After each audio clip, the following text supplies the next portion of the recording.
widely recognized as accounting guru, CADG Sharma is a beacon of hope for thousands of students who want to get recognized as professional chartered accountants. Sharma sir is the founder and director of DG Sharma CAPS, which is the renowned institute of CA and CS aspirants. The institute is also home to the students of 11th and 12th for both states and CBSE boards. Best known for teaching accounts to the students of CA Foundation, he also teaches accounts, costing, financial management and advanced accounting to the students of CA Intermediate, and financial reporting to the students of CA Final. For ease of his students, he has made books and pen drives accessible to them via his website. The students can also get access to the study material through Google Drive and Android. You can also join our online live classes from www.capslearning.org. To gain more insight of his way of teaching, you can refer his YouTube channel.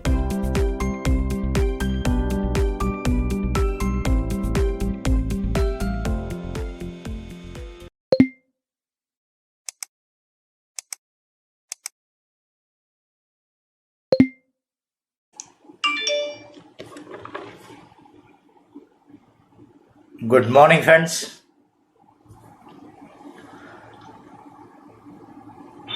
Good morning, sir. Good morning. Good morning, sir. Good morning. Good morning, sir. Good morning. Display बराबर आ रहा है? Yes, sir.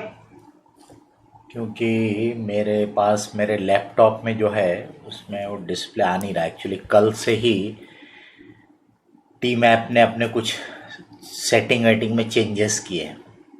नया नया आज class शुरू करना था और ये कल ही इन्होंने कुछ सेटिंग चेंज की है, तो आज वो मेरे लैपटॉप पे दिख नहीं रहा है। इसलिए मुझे ठीक से समझ में नहीं आएगा कि आप तक चीज़ बराबर जा रही है या नहीं। तो कभी भी कुछ भी इशू रहा, प्रॉब्लम रहा, तो आपने इन्फॉर्म कर देने का, ठीक है, बता देने का।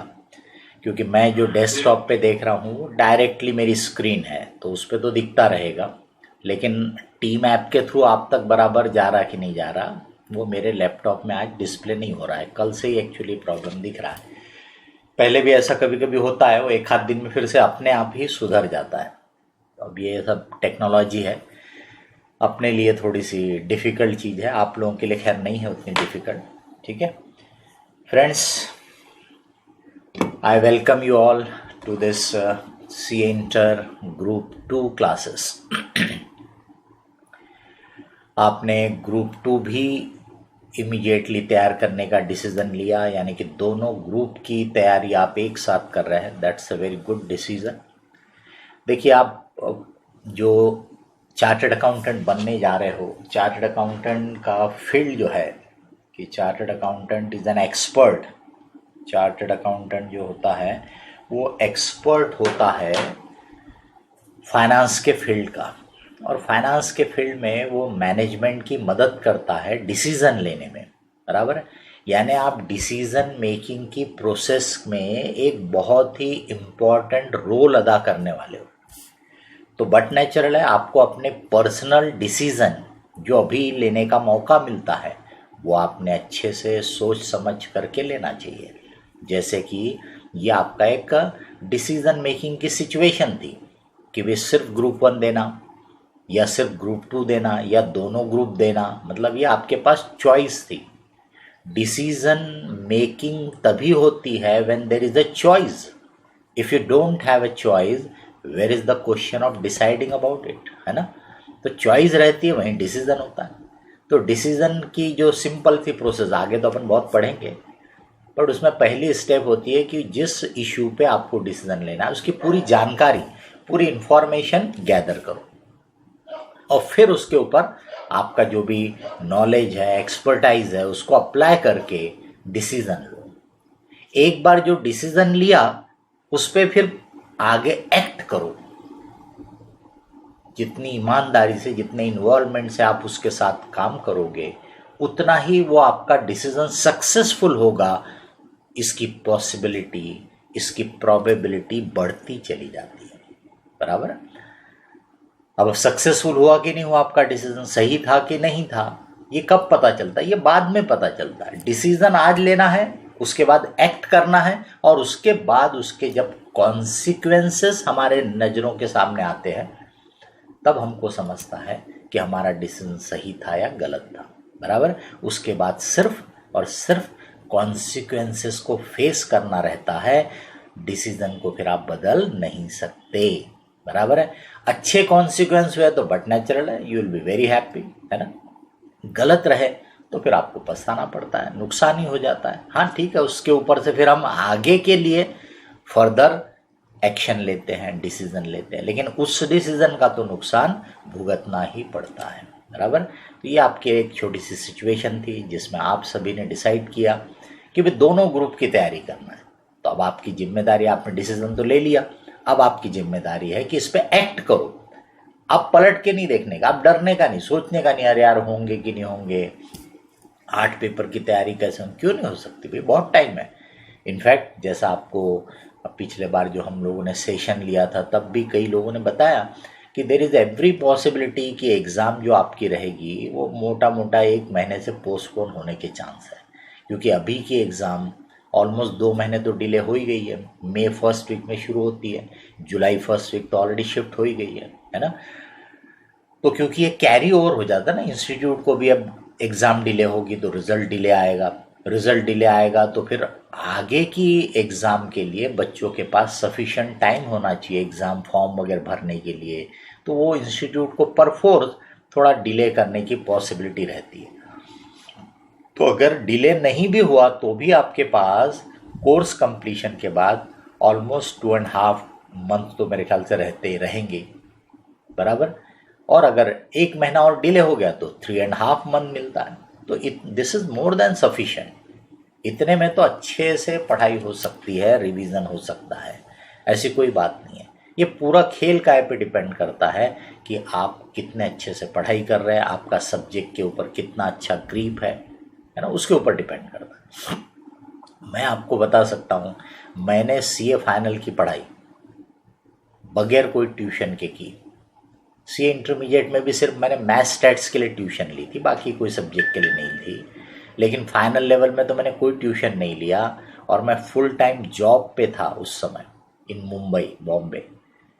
मैं 1 महीने की छुट्टी लेता था अपने ऑफिस से, और मैंने एक ग्रुप के 4 पेपर पढ़े भी और पास भी किए बगैर कोई ट्यूशन के। और ऐसा भी नहीं कि मैं बहुत पढ़ाई कर रहा था, क्यों? क्योंकि टाइम भी नहीं था, नौकरी करता था फुल टाइम।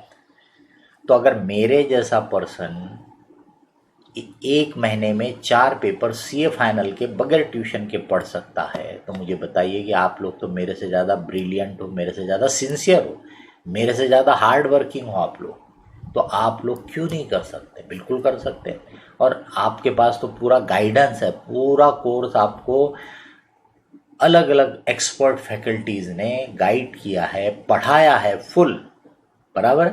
और उस पूरी पढ़ाई के बाद भी आपके पास 2.5 से 3.5 मंथ, 2.5 to 3.5 मंथ्स रहने वाले हैं फर्दर रिवीजन के लिए।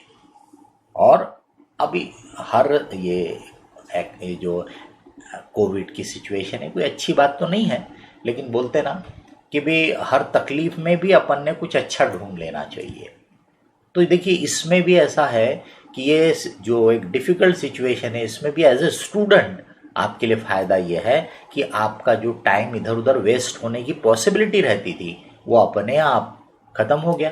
That means you have full time for your studies, और थोड़ा अपने हेल्थ के लिए, थोड़ा अपने एंटरटेनमेंट के लिए, बट बाकी टाइम आपका काफ़ी बच जाता है।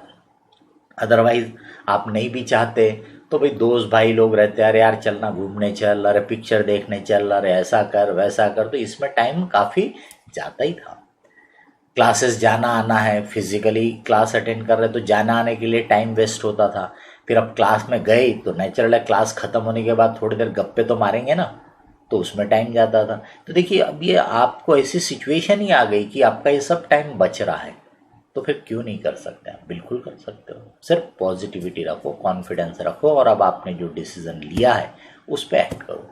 किसी का डिसीजन अभी भी अगर फर्म नहीं हुआ होगा, पक्का नहीं होगा, तो आप उस पर सोच लो, एनालिसिस कर लो आपकी तैयारी कैसी हुई है और आगे के पढ़ाई से आपको क्या उसमें फ़ायदा होता है। मैंने तो आपको पहले ही बताया था कि ग्रुप 2 की पढ़ाई करने से जो भाई एग्रीगेट का फ़ायदा होता है, सेट ऑफ वगैरह का, वो तो है ही है, लेकिन उसके अलावा आपका एक ही ग्रुप करने के बाद सेकंड ग्रुप की पढ़ाई के लिए फिर वो टाइम शेड्यूल भी बराबर मैच नहीं हो पाता, क्योंकि अपन ग्रुप 1 देते हैं, रिजल्ट तक इंतज़ार करते हैं, रिजल्ट आने के बाद टाइम कम रहता है, तो उसमें ग्रुप 2 की कोई ट्यूशन क्लास नहीं मिलती, फिर वो अपना एक VCS साइकिल शुरू हो जाता है। तो एक साथ पढ़ाई कर लिया तो बेस्ट है। फिर इसमें कई सब्जेक्ट आपके ग्रुप 1 को और सपोर्ट करेंगे। अकाउंटिंग, आप इधर एडवांस अकाउंटिंग पढ़ लोगे तो और स्ट्रांग हो जाएगा आपका अकाउंटिंग। फाइनेंशियल मैनेजमेंट आपके कॉस्टिंग को सपोर्ट करेगा, बराबर। आप ऑडिटिंग पढ़ोगे तो ऑडिटिंग से भी आपकी अकाउंटिंग की आइडिया आपकी बेटर होंगी, डेवलप होंगी, बराबर। और ITSM का डायरेक्टली भले दूसरे सब्जेक्ट पे फ़र्क नहीं पड़ेगा, बट वो आपके एक इंडिपेंडेंट नए सब्जेक्ट की भी तैयारी हो जाती है। तो इस तरीके से ग्रुप 2 की पढ़ाई ग्रुप 1 को भी सपोर्ट करती है। और एक सिंपल सी चीज़ रहती है, आप जितने बिजी रखोगे ना अपने आप को, आप अपने समय का उतना अच्छा यूटिलाइजेशन करोगे। और जितना आप रिलैक्स रहोगे कि अरे यार मेरे पास बहुत टाइम है अभी, तो जैसे जिन्होंने अगर ग्रुप 2 नहीं करने का डिसीजन लिया होगा, मैं उनके डिसीजन को गलत नहीं बोल रहा, मैंने अभी बताया कि डिसीजन सही है या गलत है तो बाद में पता चलता है ना। अभी उन्होंने जो भी वजह होगी, उन्होंने डिसीजन लिया कि भी नहीं हम ग्रुप 1 ही करेंगे, तो देखिए उनकी क्लासेस तो ख़त्म हो गई है। अभी है ये जून की शुरुआत, बोलो मई एंड हुआ, सिर्फ क्लास तो ख़त्म हो गई। इसका मतलब जून, जुलाई, अगस्त, सितंबर, अक्टूबर, उनके पास 5 महीने पूरे हैं अगर शेड्यूल पे एग्ज़ाम होती है तो। और अगर 1 महीना डिले होती है तो 6 महीने हैं। तो अब मुझे बताइए कि उनका माइंडसेट कैसा रहेगा। अरे यार अभी तो बहुत टाइम है, 5 महीने, 6 महीने, और पढ़ना भी कितना है, 4 ही पेपर पढ़ना है। तो देखिए टाइम बहुत है और पढ़ाई भी कम है, सब्जेक्ट भी कम है, तो उनकी पढ़ाई में ढील डलेगी, निगलेक्ट करेंगे वो, और इससे क्या होगा, उनका ग्रुप 1 भी अच्छे से नहीं हो पाएगा। ये बहुत बार होता है, ऐसा नहीं बोलूँगा कि सबका होगा, सिंसियर बच्चे भी होंगे उसमें जो कवर अप कर लेंगे, बार अच्छे से यूटिलाइजेशन करेंगे, लेकिन सब नहीं कर पाते। अब जो दोनों ग्रुप कर रहा है उसको मालूम है कि नहीं भाई मेरे पास टाइम कम है, उसको पता है कि मेरे को 8 पेपर देना है और उसके बाद मेरे पास 2.5 महीने ही रिवीजन के लिए रहेंगे या 3.5 महीने रहेंगे, तो नेचुरल है वो ज़्यादा सिंसियर बन जाता है, ज़्यादा कमिटेड हो जाता है। ये भी साइकोलॉजिकल इफेक्ट होता है दोनों ग्रुप की तैयारी एक साथ करने का, ठीक है। तो फ्रेंड्स, आपका ये जो नया सब्जेक्ट है फाइनेंस, मैंने तो आप लोगों को पहले भी बोला कि चार्टर्ड अकाउंटेंट बोला मतलब वो फाइनेंस के फील्ड का एक्सपर्ट होता है ना। चार्टर्ड अकाउंटेंट यानी कौन है, फाइनेंस के फील्ड का एक्सपर्ट। तो वही सब्जेक्ट की आप शुरुआत कर रहे हो इंटरमीडिएट में, और CA फाइनल में आप इसका और एडवांस्ड वर्जन पढ़ोगे जिसको बोलते हैं strategic financial management, SFM, strategic financial management. अभी आपको फाइनेंशियल मैनेजमेंट के सब फंडामेंटल बेसिक्स अच्छे क्लियर हो गए और आपने इंटरेस्ट लेके उसकी एक आइडिया डेवलप कर ली, तो फिर CA फाइनल में उसका बहुत आपको सपोर्ट मिलता है, बहुत आपको उसकी हेल्प मिलती है। ये वैसे आपका कोर्स के हिसाब से देखा जाए तो ये पेपर 8 है आपका। अब इसका जो नाम है financial management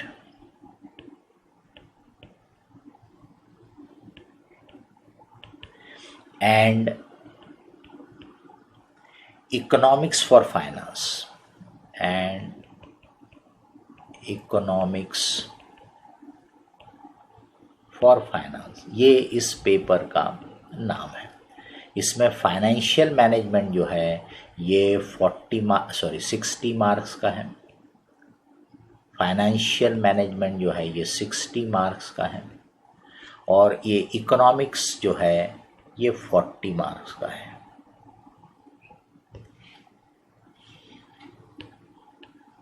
financial management obviously I will be teaching you,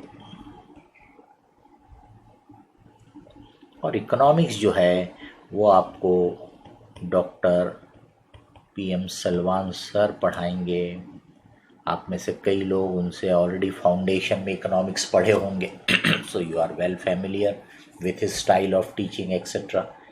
ठीक है, तो उसमें आपको कोई चिंता करने की बात ही नहीं है। वो थेरी पेपर है और इसीलिए वो मेरी तो स्कोप के बाहर हो जाता। मेरे लिए थेरी पेपर पढ़ाना तो शुरू से मैंने कभी कोशिश ही नहीं किया। मुझे प्रैक्टिकल पेपर ही पढ़ाने में इंटरेस्ट रहा और मे बी मेरा वही स्ट्रॉन्ग एरिया रहा, क्योंकि मैं एज ए स्टूडेंट जब पढ़ता था तो मुझे हमेशा कॉन्फिडेंस रहता था एग्ज़ाम देने के बाद कि भी पास हो जाएंगे। किसके दम पे? प्रैक्टिकल सब्जेक्ट के दम पे। क्योंकि ऐसा रहता था कि भी प्रैक्टिकल सब्जेक्ट में इतना स्कोर तो होगा कि एग्रीगेट की चिंता नहीं है। थेरी में हमेशा ऐसा रहता था कि भी मिनिमम मिल जाए, मिनिमम के ऊपर मिल गए यानी अपनी नैया पार। तो इसलिए थेरी सब्जेक्ट से मैं कभी भी उतना ये कंफर्टेबल नहीं रहा, क्योंकि मेमोराइज करता नहीं था। तो इसलिए हमेशा मन में डर लगता था कि अपन जो लिख रहे हो ठीक लिख रहे कि नहीं लिख रहे। सेकेंडली 10th क्लास तक हिंदी मीडियम से पढ़ा था तो इंग्लिश पे भी ग्रिप नहीं थी बोलो, या डर लगता था कि अपन जो इंग्लिश लिख भी रहे वो सही है या नहीं है। तो इसलिए मेरे लिए थेरी सब्जेक्ट तो शुरू से थोड़े ये रहे। और मैंने पढ़ाना भी शुरू किया तो अकाउंट, फाइनेंस और कॉस्टिंग 1988 से पढ़ा रहा हूँ, अकाउंट, फाइनेंस और कॉस्टिंग। और उस समय इंटर और CA फाइनल था, उस समय फाउंडेशन एंट्रेंस नहीं था, इंटर और फाइनल। तो मैंने शुरुआत ही अपनी टीचिंग की इंटर और फाइनल से की। शुरू से CA फाइनल वालों को पढ़ाता था और ये तीनों सब्जेक्ट CA फाइनल को तब मैं पढ़ाता था, अकाउंट, फाइनेंस और कॉस्टिंग। फिर धीरे धीरे डेवलपमेंट होते रहे, फाउंडेशन आया, फाउंडेशन की क्लासेस इतनी ज़्यादा हमारे पास थी कि फिर टाइम नहीं मिलता था। तो फिर उस समय हमने फाइनल की क्लास ड्रॉप कर दी है। इस टाइप का सिचुएशन रही, फिर आगे फिर से शुरू की गई, ऐसा चलता रहा।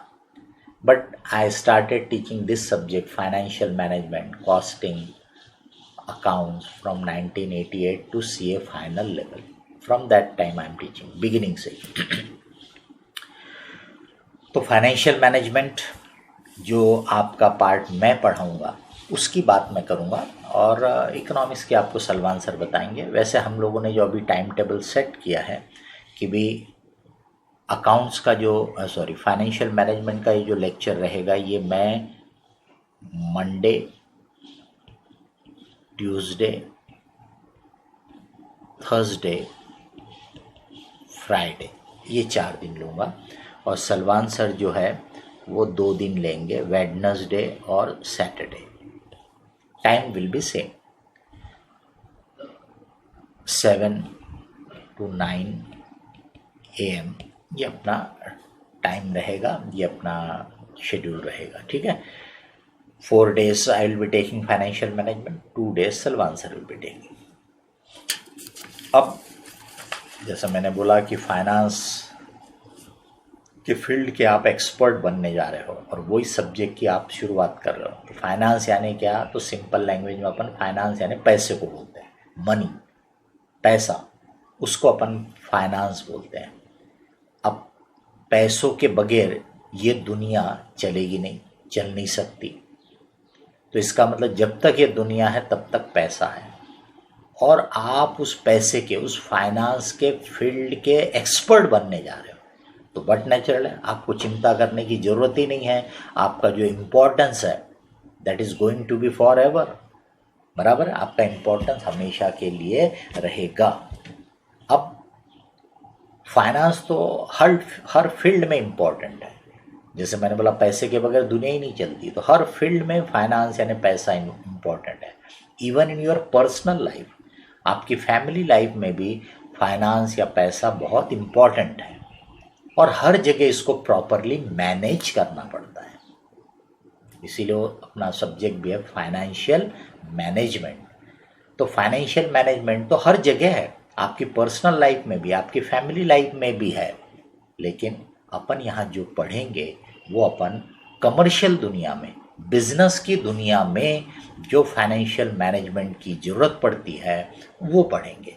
क्योंकि पर्सनल लाइफ में जो फाइनेंशियल मैनेजमेंट का स्कोप रहता है वो बड़ा लिमिटेड होता है, क्योंकि आपके सोर्स जो है वो फिक्स है कि पैसा कहाँ से आ रहा है। तो मान लीजिए कि आपके पेरेंट्स सर्विस कर रहे हैं या बिजनेस वहाँ से आ रहा है, क्या क्या करना है, क्या क्या रिक्वायरमेंट है, तो एक रूटीन फैमिली लाइफ के स्टैंडर्ड रिक्वायरमेंट रहते हैं अपने।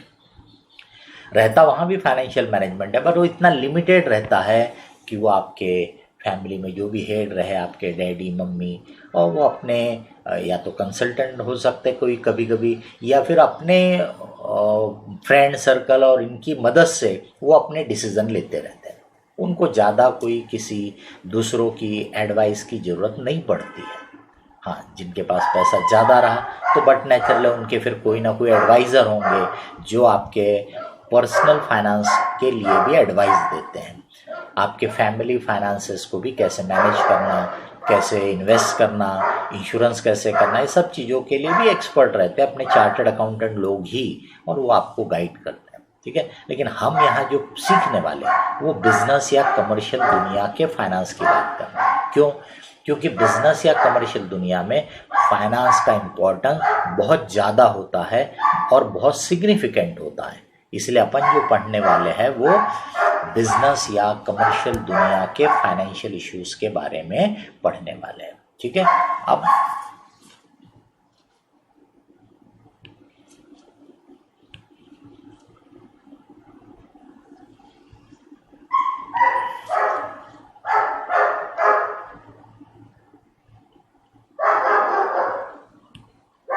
we will study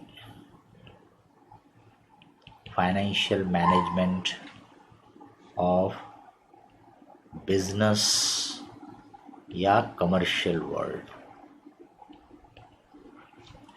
इनके फाइनेंशियल प्रॉब्लम्स, इश्यूज, उनको कैसे मैनेज करना, कैसे टैकल करना, ये सब चीज़ें अपन पढ़ने वाले हैं। अब जो ऑब्जेक्टिव इंस्टीट्यूट ने मेंशन किया है कि भाई फाइनेंशियल मैनेजमेंट के इस पेपर का ऑब्जेक्टिव एज पर आईसीआई के सिलेबस में, आईसीआई के सिलेबस के हिसाब से फाइनेंशियल मैनेजमेंट का ऑब्जेक्टिव क्या है, ये अपने लिए एक इम्पॉर्टेंट होता है ताकि अपन सही डायरेक्शन में अपनी पढ़ाई कर सकें। तो सी इंस्टीट्यूट का सिलेबस बोलता है to develop an understanding of various aspects,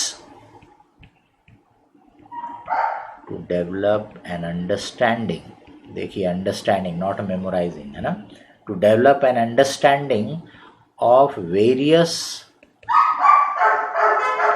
aspects of financial management and acquire the ability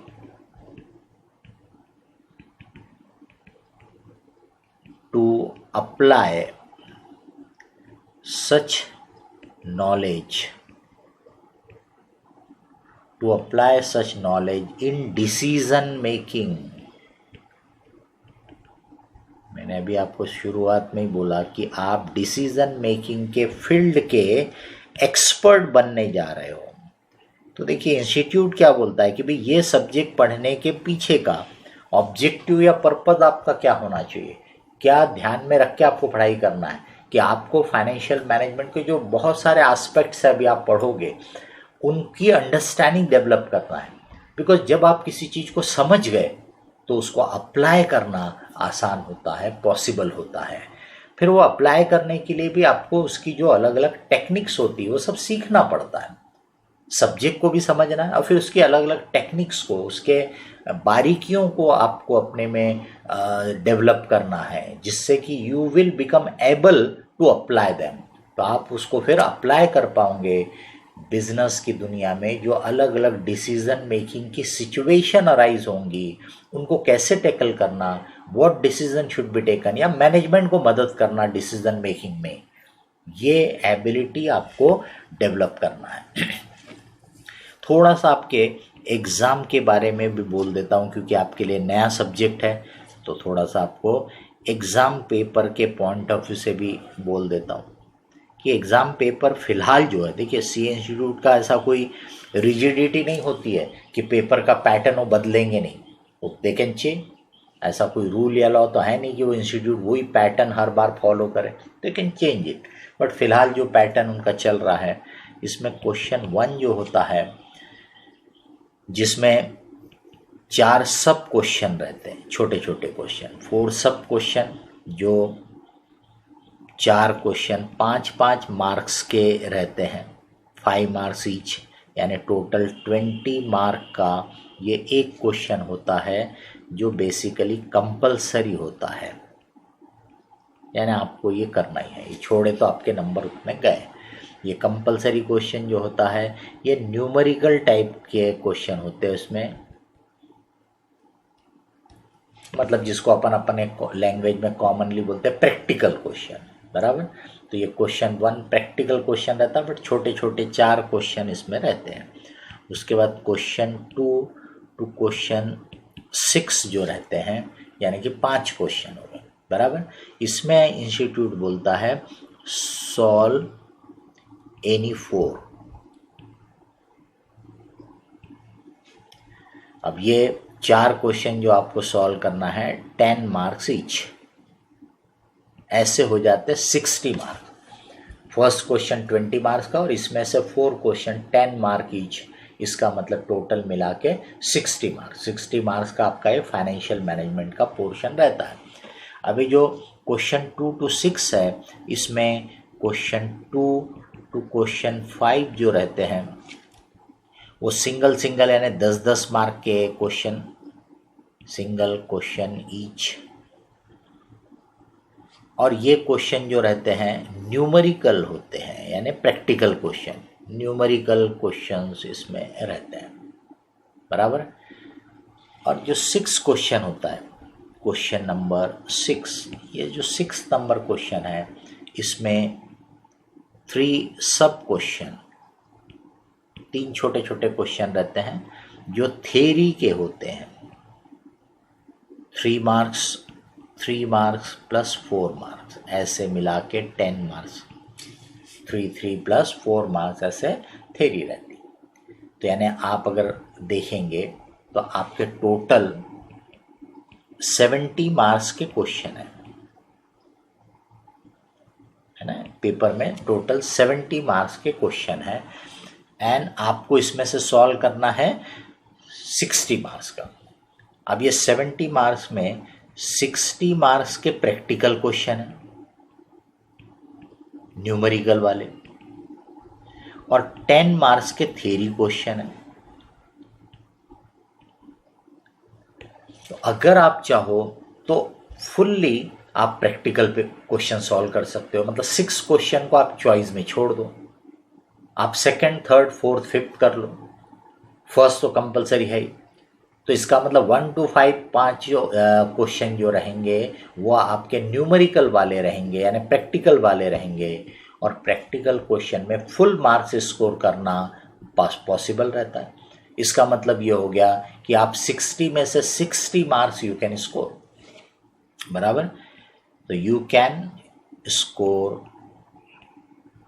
60 marks out of 60, क्योंकि आप पूरा प्रैक्टिकल पेपर सॉल्व कर सकते हो, और इसलिए 60 मार्क्स स्कोर करना बिल्कुल पॉसिबल है, उसमें कोई प्रॉब्लम नहीं है। अब इसका मतलब ये नहीं बोल रहा कि थ्योरी क्वेश्चन को बिल्कुल पढ़ना नहीं है, छोड़ के रखना, ऐसा नहीं। थ्योरी क्वेश्चन के बारे में 2 चीज़ें आपको बोल सकता हूँ। नंबर 1, आप जो कुछ पढ़ोगे प्रैक्टिकल सब्जेक्ट, ये सब थ्योरी तो है, उसके प्रिंसिपल, उसकी अंडरस्टैंडिंग, तो हम जो आपको पढ़ाएंगे, आप जो पढ़ोगे सीखोगे, वो सब थ्योरी तो है, उसको फिर प्रैक्टिकल में अप्लाई करते हैं अपन। तो इसका मतलब ये सब चैप्टर पढ़ते पढ़ते आपकी थ्योरी कवर हो जाती है। कुछ थ्योरी हो सकती है जो, जिसको मैं बोलता हूँ प्योर थ्योरेटिकल टाइप की, उसको थोड़ा सा आपको अलग से पढ़ने की ज़रूरत पड़ती, बहुत थोड़ा सा। इसका मतलब आपको उस थ्योरी अलग से पढ़ते बैठना, ऐसा कुछ नहीं है। आपके प्रैक्टिकल सब्जेक्ट पढ़ते पढ़ते आपका उसका थ्योरेटिकल बेस पूरा क्लियर हो जाता है। थोड़ा बहुत प्योर थ्योरेटिकल नेचर का पार्ट जो रहता है, वो एक्स्ट्रा पढ़ने की ज़रूरत पड़ती है। जैसे कि आपका इसमें चैप्टर 1 प्योर थ्योरेटिकल है, और सबसे लास्ट चैप्टर वो प्योर थ्योरेटिकल है। बाकी के सब चैप्टर की थ्योरी आपकी प्रैक्टिकल पढ़ते पढ़ते ही हो जाएगी, बराबर। सिर्फ ये जो 2 चैप्टर है इनमें आपको थोड़ा सा और पढ़ने की ज़रूरत पड़ेगी। हम भी पढ़ा देंगे, समझाएंगे, लेकिन आपको थोड़ा सा और पढ़ने की ज़रूरत पड़ेगी। तो पढ़ाई तो पूरी करना है, लेकिन तैयारी ये रखना है कि पूरे प्रैक्टिकल ही कर लूँ तो 60 में से 60 मिल सकते हैं, 58 मिल सकते हैं, बराबर। बट 50 to 60 स्कोर करना एफएम के पेपर में बहुत ही कंफर्टेबली पॉसिबल है, कोई तकलीफ वाली बात नहीं।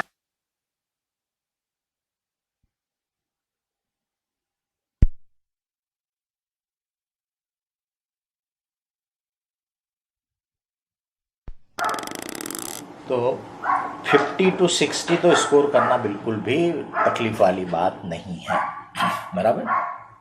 तो ये तो मैंने आपको एक जनरल आइडिया दे दिया। अब अपन अपने सब्जेक्ट की शुरुआत करेंगे। तो पहले मैं आपको, क्योंकि नया सब्जेक्ट है, तो चैप्टर 1 से ही शुरू करता हूँ, जो आपको मैं फाइनेंशियल मैनेजमेंट का पूरा ओवरव्यू दे दूँगा, एक आइडिया दे दूँगा फाइनेंशियल मैनेजमेंट। फिर उसके बाद अपन जो है चैप्टर 2 से आगे बढ़ेंगे। वो सब प्रैक्टिकल चैप्टर है, अलग अलग एस्पेक्ट जो आपके कोर्स के हैं उनको कवर करते हुए।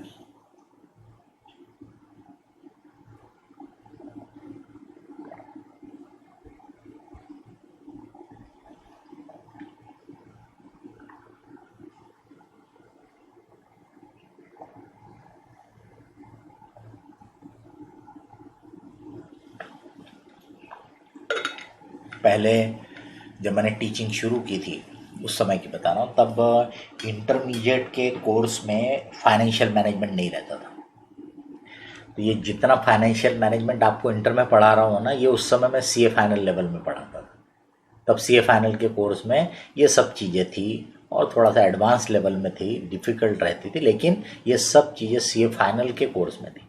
बाद में जब ये इंटरमीडिएट के सिलेबस में लिया गया तो फिर फाइनल के सिलेबस में इसमें का कुछ पार्ट फाइनेंशियल में सीए फाइनल में भी है, और कुछ और एक्स्ट्रा नई चीज़ें आजकल की जो इकोनॉमी में नए नए डेवलपमेंट हुए हैं फाइनेंशियल मैनेजमेंट के फील्ड में, वो सब चीज़ें भी उसमें कवर्ड है। पर्टिकुलरली फॉरेन एक्सचेंज मैनेजमेंट से रिलेटेड, पोर्टफोलियो मैनेजमेंट से रिलेटेड, रिस्क की एनालिसिस से रिलेटेड, ये सब चीज़ें फाइनल लेवल के कोर्स में और ऐड हो गई हैं।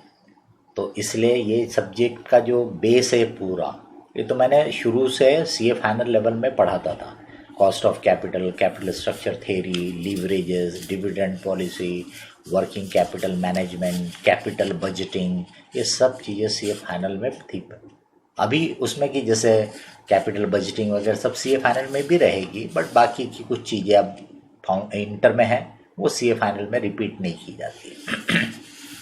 और ये बेसिक्स है, तो वो बेसिक अभी डेवलप कर लोगे तो सीए फाइनल में मदद मिलेगी। जैसे आप देखते हो कि अकाउंट जैसे सब्जेक्ट के बेसिक जो बच्चे डेवलप नहीं कर पाते उनको बाद में तकलीफ होती है, they face lot of problem.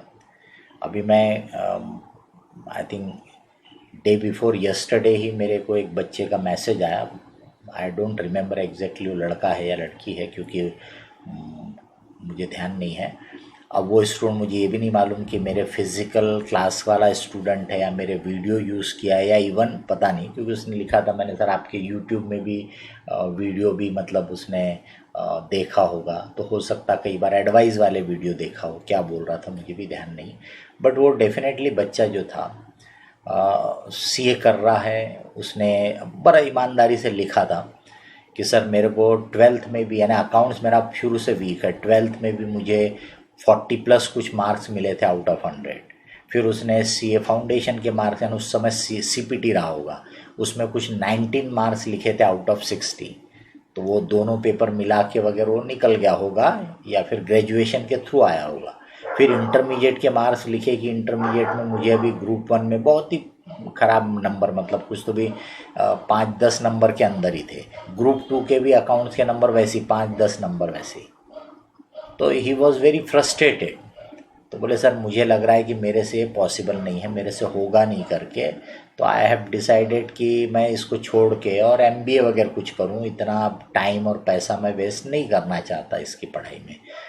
तो पर मेरे फैमिली मेम्बर, मेरे पेरेंट्स वो पीछे पड़े हैं कि नहीं तुम सीए की करो, सीए करो। तो सर प्लीज़ एडवाइस।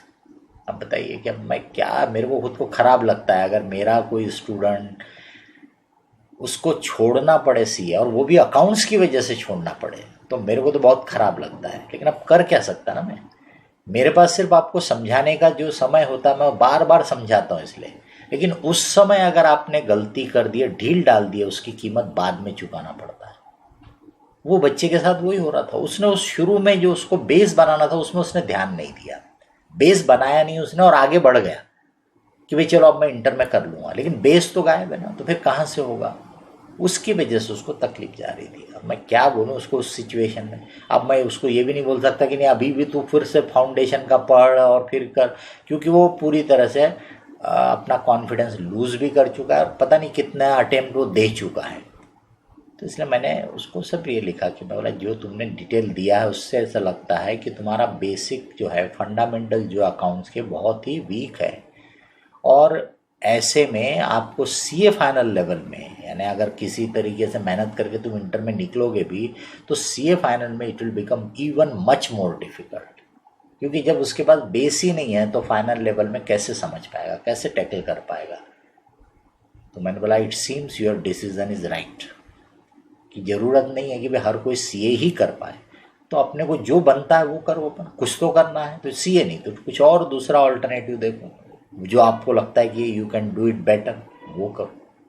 लेकिन यही बच्चा अगर 12th के समय से बोलो या एटलीस्ट एंट्रेंस के समय, क्योंकि सीपीटी लिखा था उसने शायद, सीपीटी में मल्टीपल चॉइस क्वेश्चन होता था, उस समय भी बच्चे आड़े टेढ़े तरीके से पढ़ते रहते थे। मैं सीपीटी में भी पढ़ाता था तो यही रेगुलर फाउंडेशन की तरह से ही पढ़ाता था, उसके बाद मल्टीपल चॉइस करा के देता था। पर मैं सिर्फ मल्टीपल चॉइस से कभी नहीं पढ़ाता था। मैं बोलता था अकाउंट्स पढ़ना है तो नॉर्मल क्वेश्चन की मदद से ही पढ़ना है, नॉर्मल न्यूमेरिकल प्रॉब्लम से। लेकिन बहुत सारे को क्या है कि वो ट्रिक निकालते रहते हैं, मल्टीपल चॉइस कैसे टैकल करना कि भी अपना पास हो जाए, ये हो जाए। वो ये रियलाइज़ नहीं करते कि सिर्फ सीपीटी पास करके आपका करियर नहीं बनने वाला है, आपको आगे फिर से पढ़ाई करना है, और ये आपका बेस बनाने का समय था, आपने उसको मिस कर दिया तो आगे तो पछताना पड़ेगा ही। इसलिए फाइनेंशियल मैनेजमेंट का बेस बनाने का ये समय है, इंटरमीडिएट में ईमानदारी से, सिंसियरिटी से इसका अच्छा बेस बना लो। तो सीए फाइनल में आपको ये, जैसे मैंने बोला ना, मेरे लिए मेरे एग्ज़ाम पास करने का सबसे बड़ा सपोर्ट रहते थे ये प्रैक्टिकल सब्जेक्ट, ये 3 सब्जेक्ट जो मैं पढ़ाता हूँ ना, अकाउंट, कॉस्टिंग और फाइनेंस, ये 3 सब्जेक्ट की वजह से मेरे को हर प्रोफेशनल एग्ज़ाम पास करने में मदद मिलती थी। सीए की, सीएस की, आईसीडब्ल्यूए की, जिसको सीएमए बोलते हैं अभी, बराबर, ये तीनों की एग्ज़ाम पास करने में मेरे को ये प्रैक्टिकल सब्जेक्ट सबसे बड़े सपोर्ट रहते थे, क्योंकि सब में प्रैक्टिकल सब्जेक्ट रहते थे और ये प्रैक्टिकल सब्जेक्ट मेरे को अच्छे से जमते थे। बहुत ही कम मेहनत में मेरा काम हो जाता था, because I have an understanding of the subject. और अंडरस्टैंडिंग रही तो बहुत जल्दी समझ में आता है, बहुत जल्दी पढ़ सकते हैं आप नई चीज़ें भी उसी फील्ड में। तो इसीलिए उसका बेस बनाओ, अच्छा बेस स्ट्रॉन्ग बना लोगे तो आपको आगे तकलीफ नहीं जाएगी। ठीक है, अभी तो मैं आपको फाइनेंशियल मैनेजमेंट की जनरल चीज़ें बताता हूँ, बेसिक जिसको बोलते हैं ना, थोड़ा सा थ्योरेटिकल बैकग्राउंड उसका बता देता हूँ। उसके बाद जब अपन आगे के चैप्टर शुरू करेंगे तो आप देखेंगे कि इसमें न्यूमेरिकल्स मतलब नंबर्स, और जहाँ नंबर है वहाँ मैथ्स है, कैलकुलेशन है। तो यानी ये सब्जेक्ट में भी आपको बहुत कैलकुलेशन ही कैलकुलेशन दिखेंगे।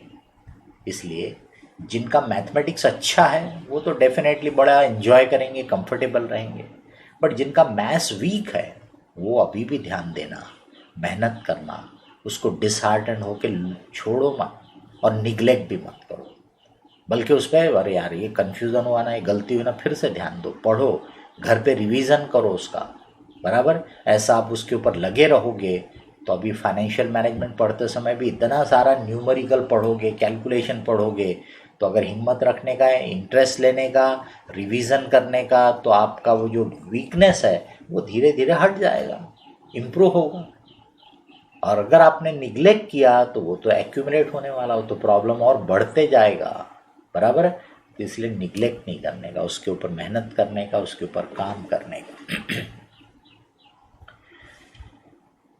फाइनेंशियल मैनेजमेंट जिसको अपन फंक्शंस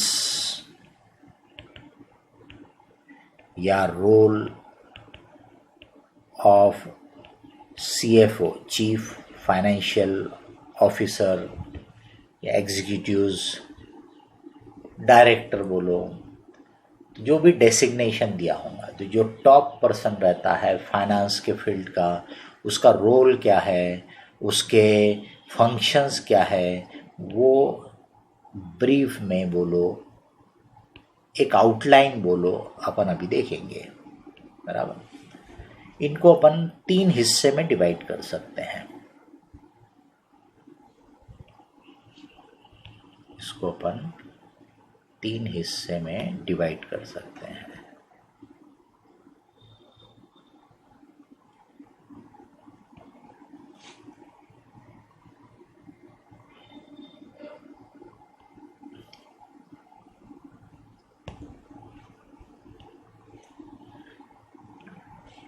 सबसे पहला, फाइनेंस यानी क्या है? पैसा।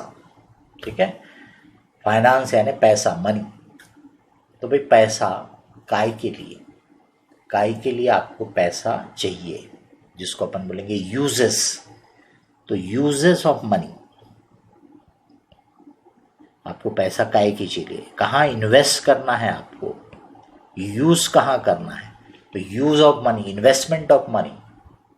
बराबर, ये एक पहला एस्पेक्ट हो जाता है। दूसरा हो जाता है सोर्सेस, कहाँ से लाओगे भाई ये पैसा, सोर्सेस ऑफ फाइनेंस। बराबर, उससे रिलेटेड कि सोर्सेस। और तीसरा अदर एस्पेक्ट्स, जो इससे कनेक्टेड, फाइनेंशियल मैनेजमेंट से कनेक्टेड अदर एस्पेक्ट। अब यूजेस या आपके रिक्वायरमेंट जो है, उसकी प्लानिंग,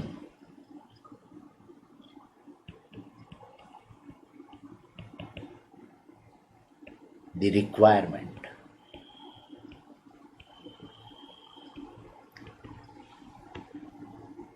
तो यूजेस या रिक्वायरमेंट की आपकी प्लानिंग करना, ये सबसे इम्पॉर्टेंट एस्पेक्ट होता है। इसको अपन फिर से 2 हिस्से में डिवाइड कर सकते हैं, क्योंकि अपन कमर्शियल दुनिया की बात कर रहे हैं, अपन बिजनेस की दुनिया की बात कर रहे हैं। बराबर, तो इसमें भी 2 चीज़ें हो जाती है। इंफ्रास्ट्रक्चर लेवल की, इंफ्रास्ट्रक्चर क्रिएट करना, काय के लिए पैसा चाहिए, तो इंफ्रास्ट्रक्चर क्रिएट करने के लिए पैसा चाहिए। फैक्ट्री बनाना है, बराबर, फैक्ट्री डालना है, प्रोडक्शन यूनिट सेट करना है, वो इंफ्रास्ट्रक्चर हो गया आपका। डे टू डे बेसिस पे अपने को चाहिए, डे टू डे अपनी एक्टिविटी को चलाने के लिए पैसों का रिक्वायरमेंट है। बराबर, डे टू डे एक्टिविटी के लिए। तो इंफ्रास्ट्रक्चर से रिलेटेड जो रहता है, ये वन टाइम एक्टिविटी हो जाती है आपकी, या नॉन रिकरिंग टाइप की एक्टिविटी है। एक बार आपने एक प्रोजेक्ट डाल दिया, हाँ, आगे जाके फिर आपको एक्सपांशन करने की इच्छा हो सकती है और नया प्रोजेक्ट डालने की इच्छा हो सकती है, वो हो सकता है आपका। तो इंफ्रास्ट्रक्चर से रिलेटेड जो है, यानी ये कैपिटल इन्वेस्टमेंट डिसीजन है। क्या बोलते हैं इसको अपन? कैपिटल इन्वेस्टमेंट डिसीजन है कि भाई प्रोजेक्ट डालना, कौन सी मशीनरी लेना, कौन से एरिया में प्रोजेक्ट डालना, इस टाइप के फिर बहुत सारे उसमें इश्यूज रहते हैं। इनको अपन पढ़ते हैं कैपिटल बजटिंग नाम के चैप्टर में। इसको अपन बोलते हैं कैपिटल बजटिंग। तो ये लॉन्ग टर्म नेचर के डिसीजन होते हैं, इंफ्रास्ट्रक्चर से रिलेटेड डिसीजंस होते हैं, जिनको अपन कैपिटल बजटिंग की टेक्निक में पढ़ते हैं, लॉन्ग टर्म नेचर के डिसीजन। मार्जिनल कॉस्टिंग में जो आपने पढ़ा था, वो शॉर्ट टर्म नेचर के डिसीजन होते हैं। तो शॉर्ट टर्म यानी थोड़े से समय पे जिसका इम्पैक्ट रहता है, वो शॉर्ट टर्म डिसीजन मेकिंग आपने मार्जिनल कॉस्टिंग टेक्निक पढ़ी थी। लॉन्ग टर्म नेचर के डिसीजन कि भाई एक बार पैसा लगाओ और फिर वो 10 साल तक आपको रिटर्न देता रहेगा, that is called capital budgeting में हम उसको पढ़ते हैं। ठीक है, अब इसमें भी कैपिटल बजटिंग में भी न्यू प्रोजेक्ट रहेंगे या आपके एक्सपांशन वगैरह के रहेंगे, ये सब इसी में कवर हो जाते हैं। डे टू डे बेसिस पे जो हमको पैसों की ज़रूरत रहती है, इसको अपन वर्किंग कैपिटल के नाम से पढ़ते हैं। वर्किंग कैपिटल फाइनेंशियल मैनेजमेंट में current asset minus current liability को अपन बोलते हैं working capital. Current asset minus current liability, that is also referred as working capital. तो आपको स्टॉक खरीद के रखने के लिए पैसा चाहिए, फिर आप उधारी में माल बेचते हो तो उसके लिए आपको पैसा चाहिए, क्योंकि माल तो दे दिया बना के लेकिन पैसे अभी आना बाकी है। तो ये जो डे टू डे आपको करंट एसेट को फाइनेंस करना पड़ता है, उसको हम बोलते हैं वर्किंग कैपिटल का प्लानिंग, वर्किंग कैपिटल का फिर मैनेजमेंट। तो ये वर्किंग कैपिटल में भी जब आप नया प्रोजेक्ट डालोगे तो उसके लिए रहेगा न्यू। उसके बाद जब आप उसको बढ़ाना चाहते हो तो आपका प्रोजेक्ट वही है, लेकिन अब आप अपना टर्नओवर बढ़ाना चाहते हो, क्योंकि शुरू में टर्नओवर कम था। आपको लगा था कि भी पहले 2 साल हमको मार्केट में स्टैब्लिश होने में टाइम लगेगा, तो हमने 50% कैपेसिटी पे काम करेंगे, इस हिसाब से वर्किंग कैपिटल प्लान किया था। लेकिन अब हमारा बिजनेस थोड़ा सेटल डाउन हुआ है, तो अब हम चाहते हैं कि नहीं हम 70% को क्रॉस करें, 80% को क्रॉस करें, तो नेचुरल उसके लिए हमको एडिशनल वर्किंग कैपिटल की ज़रूरत पड़ती है। तो ये एडिशनल रिक्वायरमेंट की आप प्लानिंग करोगे। तो ये पहला रहता है कि आपको पैसा काय के लिए चाहिए, उसका आप प्लानिंग करते हो, रिक्वायरमेंट का आप प्लानिंग करते हो, जिसमें ब्रॉडली 2 हिस्से, लॉन्ग टर्म नेचर के लिए जो पैसा इन्वेस्ट करना है वो कैपिटल बजटिंग के नाम से अपन पढ़ते हैं, और जो उस कैपिटल बजटिंग के प्रोजेक्ट को जब आप डे टू डे बेसिस पे चलाओगे उसके लिए भी पैसा लगेगा, ऑपरेटिंग लेवल का पैसा, उसको अपन बोलेंगे वर्किंग कैपिटल के इसमें अपन पढ़ते हैं। बराबर। अब एक बार आपने रिक्वायरमेंट प्लान किया कि भाई पैसा इस काम के लिए चाहिए, लेकिन भाई पैसा लाओगे कहाँ से, तो अब आपको उसका सोर्सेस के बारे में प्लानिंग करने का है। बराबर। तो अब इसमें प्लानिंग द सोर्सेस, फिर उसका प्रोक्योरमेंट, तो भी कहाँ से पैसा आपने ये तो प्लान कर लिया। बराबर। फिर उसको प्रोक्योर करो, एक्चुअल में उसको अरेंज करो, और फिर उसका मैनेजमेंट,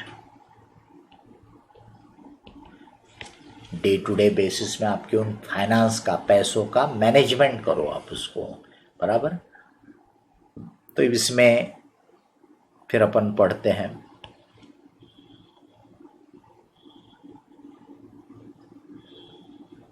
ये जो सोर्सेस का रहते हैं, अलग अलग सोर्सेस अपन डिटेल में पढ़ेंगे बाद में, कि भी आप ब्रॉडली 2 सोर्स बोलते हैं, ब्रॉडली 2 सोर्स, एक ओनर वाला और दूसरा डेप्ट वाला।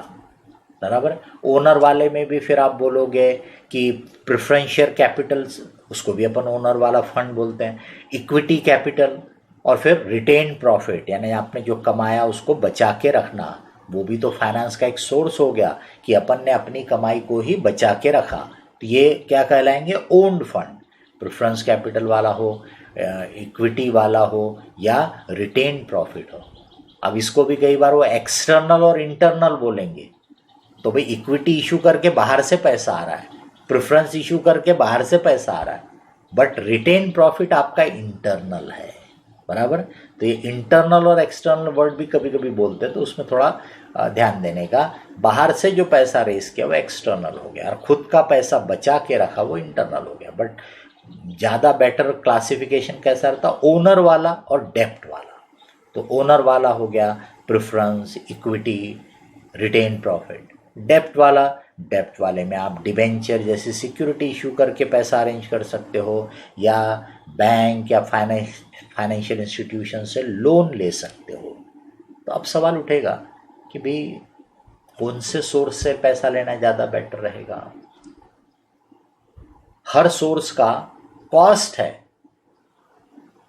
फुकट में पैसा नहीं मिलता है ना। तो हर सोर्स की अपनी कॉस्ट है, कीमत है। हर सोर्स का अपना रिस्क भी है, उसमें रिस्क भी है, वो अपन बात करेंगे बाद में, कॉस्ट की भी बात करेंगे, रिस्क वगैरह की भी बात करेंगे। तो हमको नेचुरल है कम से कम कॉस्ट वाला पैसा ज़्यादा अच्छा लगेगा, सस्ता वाला, है ना। कम से कम रिस्क हो वो पैसा ज़्यादा अच्छा लगेगा। तो कैसा कैपिटल स्ट्रक्चर प्लान करना, तो उसको अपन पढ़ते हैं कैपिटल स्ट्रक्चर के नाम से। We study that in the name of capital structure.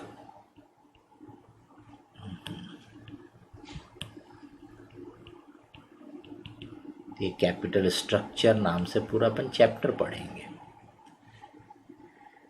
इस कैपिटल स्ट्रक्चर की प्लानिंग में अपने को देखना पड़ता है कॉस्ट ऑफ कैपिटल, फिर उसमें रिस्क क्या है, हमको बिजनेस में रिटर्न क्या है, रिस्क रिटर्न के कंसिडरेशन को ध्यान में रख के अपन अपना कैपिटल स्ट्रक्चर जो रहता है वो प्लान करते हैं, बराबर। यानी कि कहाँ कहाँ से कितना कितना पैसा रेस करना, इसको बोलते हैं कैपिटल स्ट्रक्चर, बराबर। पूरा इक्विटी से लेना, ये भी एक रास्ता हो सकता है। पूरा इक्विटी से लेने के बजाय 50% इक्विटी 50% डेब्ट, या 2/3 इक्विटी 1/3 डेब्ट, या 1/3 इक्विटी 2/3, ऐसा जो कॉम्बिनेशन आप डिसाइड करते हो that is called capital structure. तो कैपिटल स्ट्रक्चर की प्लानिंग में आपने डिसाइड कर लिया कहाँ कहाँ से मेरे को पैसा अरेंज करना है, लेकिन अब एक्चुअल में पैसा अरेंज करना पड़ेगा। तो आपने प्लानिंग कर लिया, तो अब उसको प्रोक्योरमेंट करना।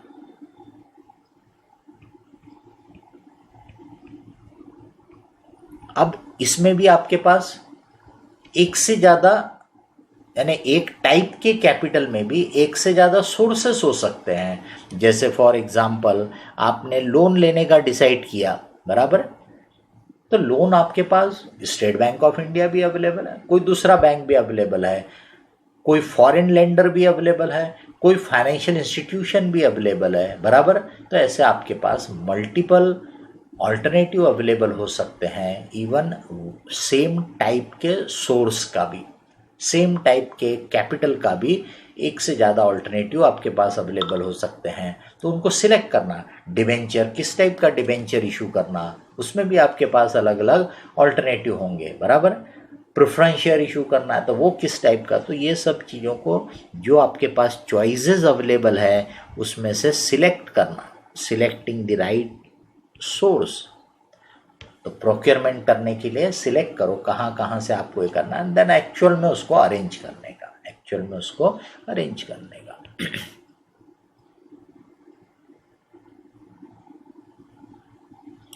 अब एक बार आपने पैसा अरेंज कर लिया, तो पैसा अगर ऐसी आइडल पड़ा रहने दोगे तो इट हैज़ अ कॉस्ट। जब ये आपने देखा इट हैज़ अ कॉस्ट, तो अगर आप उसको आइडल पड़ा रहने दोगे तो नेचुरली आपका नुकसान होगा, बिकॉज कॉस्ट तो आप इनकर कर रहे हो बट उसका कोई बेनिफिट जनरेट नहीं कर रहे, कोई बेनिफिट क्रिएट नहीं हो रहा, तो but naturally you will be at loss. तो उसको प्रॉपरली मैनेज करना, तो management of the money, management of the fund, management, monitoring, बहुत सारे एस्पेक्ट रहते हैं। आगे आप पढ़ोगे वर्किंग कैपिटल मैनेजमेंट में, जैसे कैश मैनेजमेंट में, तो भाई हमको पूरा प्लान करना पड़ता है कि पैसे कब कब आने वाले और कैसे कैसे यूज़ करने वाले। जहाँ गैप जो रहेगी, अगर लग रहा है कि यहाँ पैसों की कमी है तो हम पहले से सोचेंगे कि टेम्पररी मैं कहाँ से अरेंज करूँ, ओडी अरेंज करूँ कि और कोई सोर्स से अरेंज करूँ, क्योंकि शॉर्ट टर्म के लिए चाहिए, टेम्पररी चाहिए। अगर लगता है कि नहीं ये इतने पीरियड में हमारे पास पैसा तो आ जाएगा लेकिन अभी यूज़ नहीं है, इसका मतलब आइडल रहेगा, तो हम उसको प्लान कर लेते हैं कि इसको शॉर्ट टर्म में कहाँ इन्वेस्ट करूँ। तो ये सब डे टू डे बेसिस पे फिर ये आपका मैनेजमेंट और मॉनिटरिंग चलता रहता है। ये सब वर्किंग कैपिटल के हिस्से बन जाते हैं। ये दो मेन तो ये देख लिया आपने कि पैसा काय काय के लिए चाहिए, और फिर उसको कहाँ कहाँ से अरेंज करना, और फिर उसको मॉनिटर करना, उसको मैनेज करना। तो इस मैनेजमेंट और मॉनिटरिंग से ही कनेक्टेड आप बोल सकते हैं। और बहुत सारे एस्पेक्ट फिर आ जाते हैं फाइनेंशियल मैनेजमेंट के, जिनको यहाँ मैं जस्ट लिस्ट करूँगा, ज़्यादा अभी डिटेल में बात नहीं करेंगे अपन। उनमें से कई में अपन बाद में एज ए चैप्टर पढ़ेंगे। तो इसमें सबसे इम्पोर्टेंट रहता है कि वह आपने बिजनेस चलाया, पैसा कमाया, तो उस पैसे का क्या करना। तो उसको जहाँ तक अभी अपन ने सोर्सेस में बोला डेप्ट यानी उधार लिया होगा, तो जिनसे डेप्ट लिया यानी कर्ज लिया, उधार लिया, उनको उसकी जो कीमत है, जिसको अपन अपने लिए बोलेंगे कॉस्ट, वो तो पे करना ही पड़ेगा आपको। तो डिवेंचर पे इंटरेस्ट तो आपको पे करना है, you don't have a choice. Loan पे आपको इंटरेस्ट पे करना ही है, you don't have a choice. और मैंने क्या बोला था, डिसीजन मेकिंग वहाँ होती है where you have a choice. तो इट इज़ अ डेप्ट, क्या बोलेंगे इसको, it is a charge on you.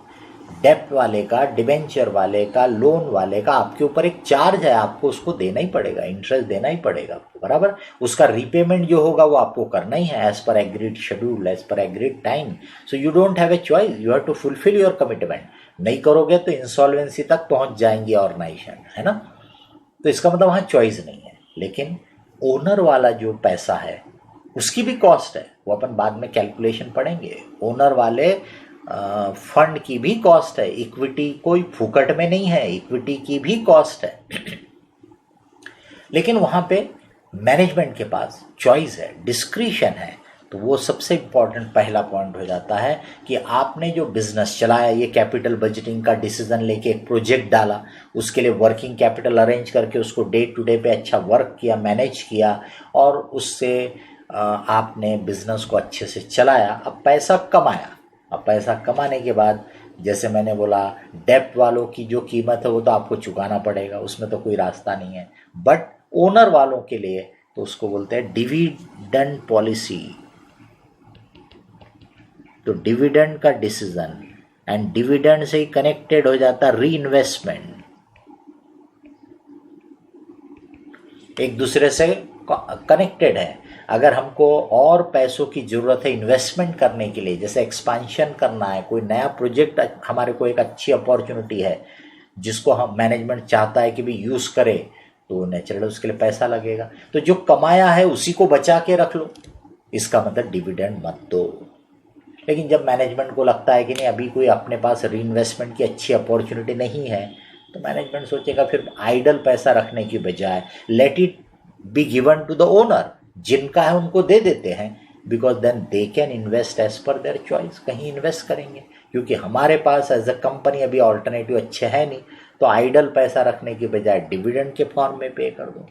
Dividend में और भी दूसरे कंसिडरेशन रहते हैं जो अपन एज ए चैप्टर बाद में पढ़ेंगे, डिविडेंड पॉलिसी के नाम से, है ना। तो ये एक इम्पॉर्टेंट डिसीजन होता है, डिविडेंड एंड री इन्वेस्टमेंट का डिसीजन।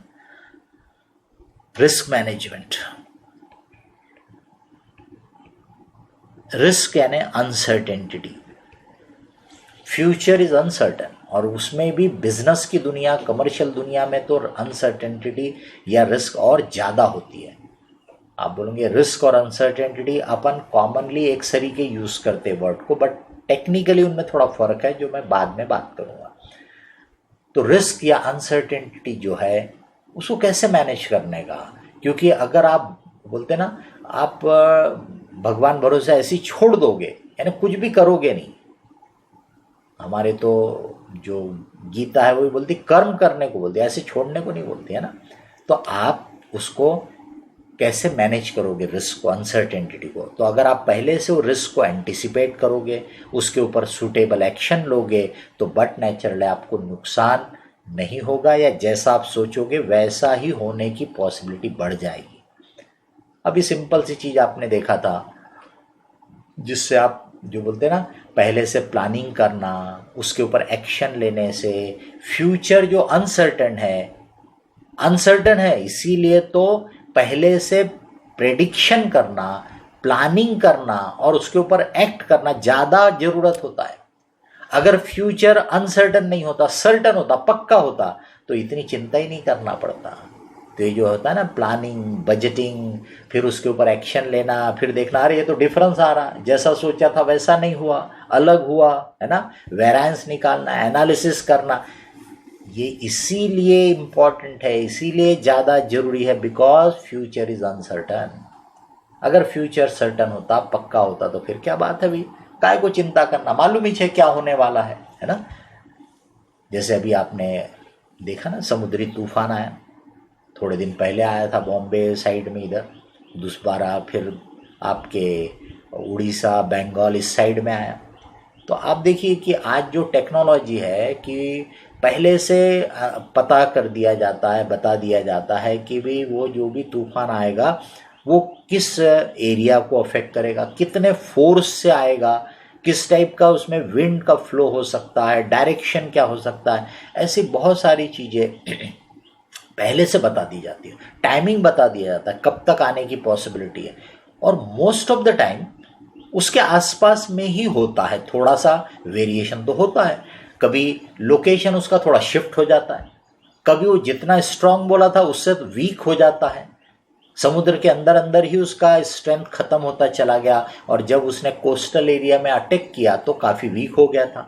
कभी जो एंटिसिपेट किया था उससे ज़्यादा स्ट्रांग निकल जाता है। लेकिन आपने देखा होगा कि पिछले कुछ समय से ऐसे जो तूफान आए उसमें नुकसान काफ़ी कम हुआ है, खास करके लोगों की डेथ ये बहुत ही कम हो गई या कई बार नहीं हुई है।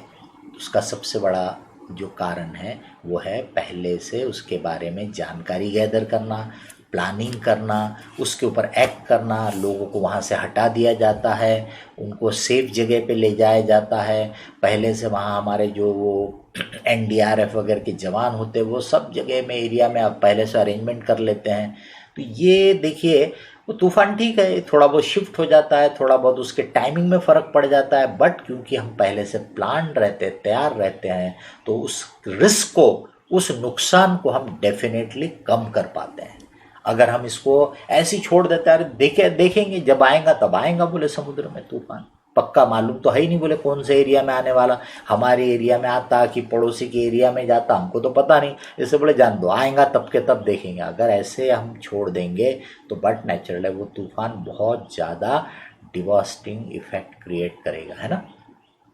तो यही होता है रिस्क मैनेजमेंट। तो बिजनेस में रिस्क मैनेजमेंट बहुत इंपॉर्टेंट एरिया होती है। फाइनेंशियल एनालिसिस, अपने परफॉर्मेंस की एनालिसिस करो, उससे आप डिसीज़न लेते हो। रेशियो एनालिसिस पढ़ोगे आप, वो फाइनेंशियल एनालिसिस का हिस्सा है। रेशियो एनालिसिस नाम का पूरा chapter. Decision making,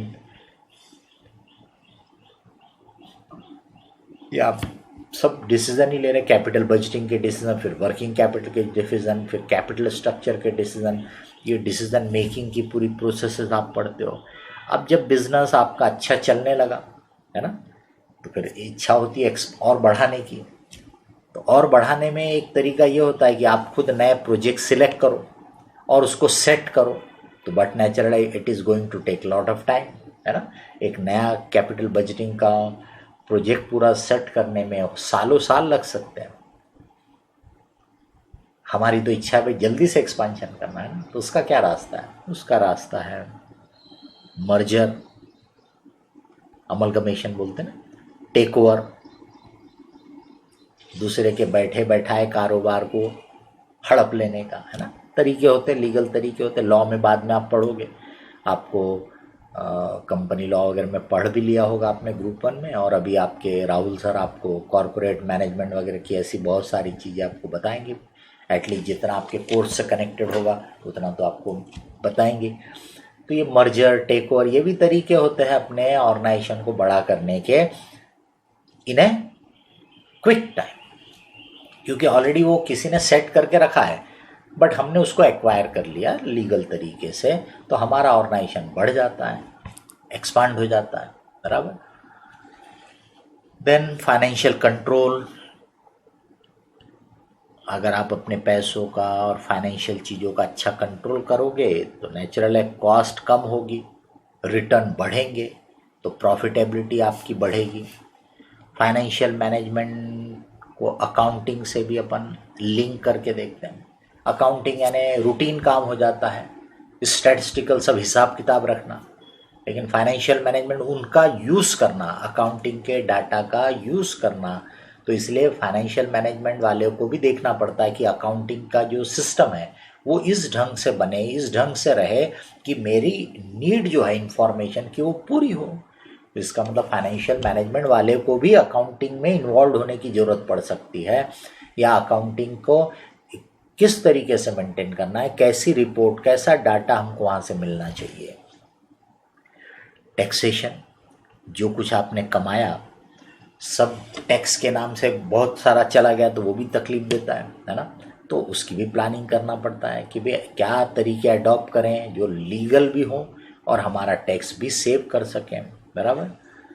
regulatory compliances, अभी ज़्यादातर अपन कॉरपोरेट में देखते हैं, बड़े लेवल के कंपनी, बड़े लेवल के ऑर्गेनाइजेशन, तो उनको कंपनी लॉ के कंप्लायंस होंगे, कुछ और भी लीगल कंप्लायंसेस हो सकते हैं। ये रेगुलेटरी कंप्लायंस भी जनरली फाइनेंशियल मैनेजमेंट वाले लोगों के अंडर में आ जाते हैं। फाइनेंस मैनेजर के अंडर में बोलो या फाइनेंस डायरेक्टर के अंडर में आ जाते हैं कि भी कंपनी लॉ और जो अलाइड लॉज हैं उनके कंप्लायंसेस भी बराबर पूरे करो, अदरवाइज बैठे बैठाए पेनल्टी ठुक जाएगी, बैठे बैठाए कोई लीगल प्रॉब्लम में फंस जाओगे, ठीक है।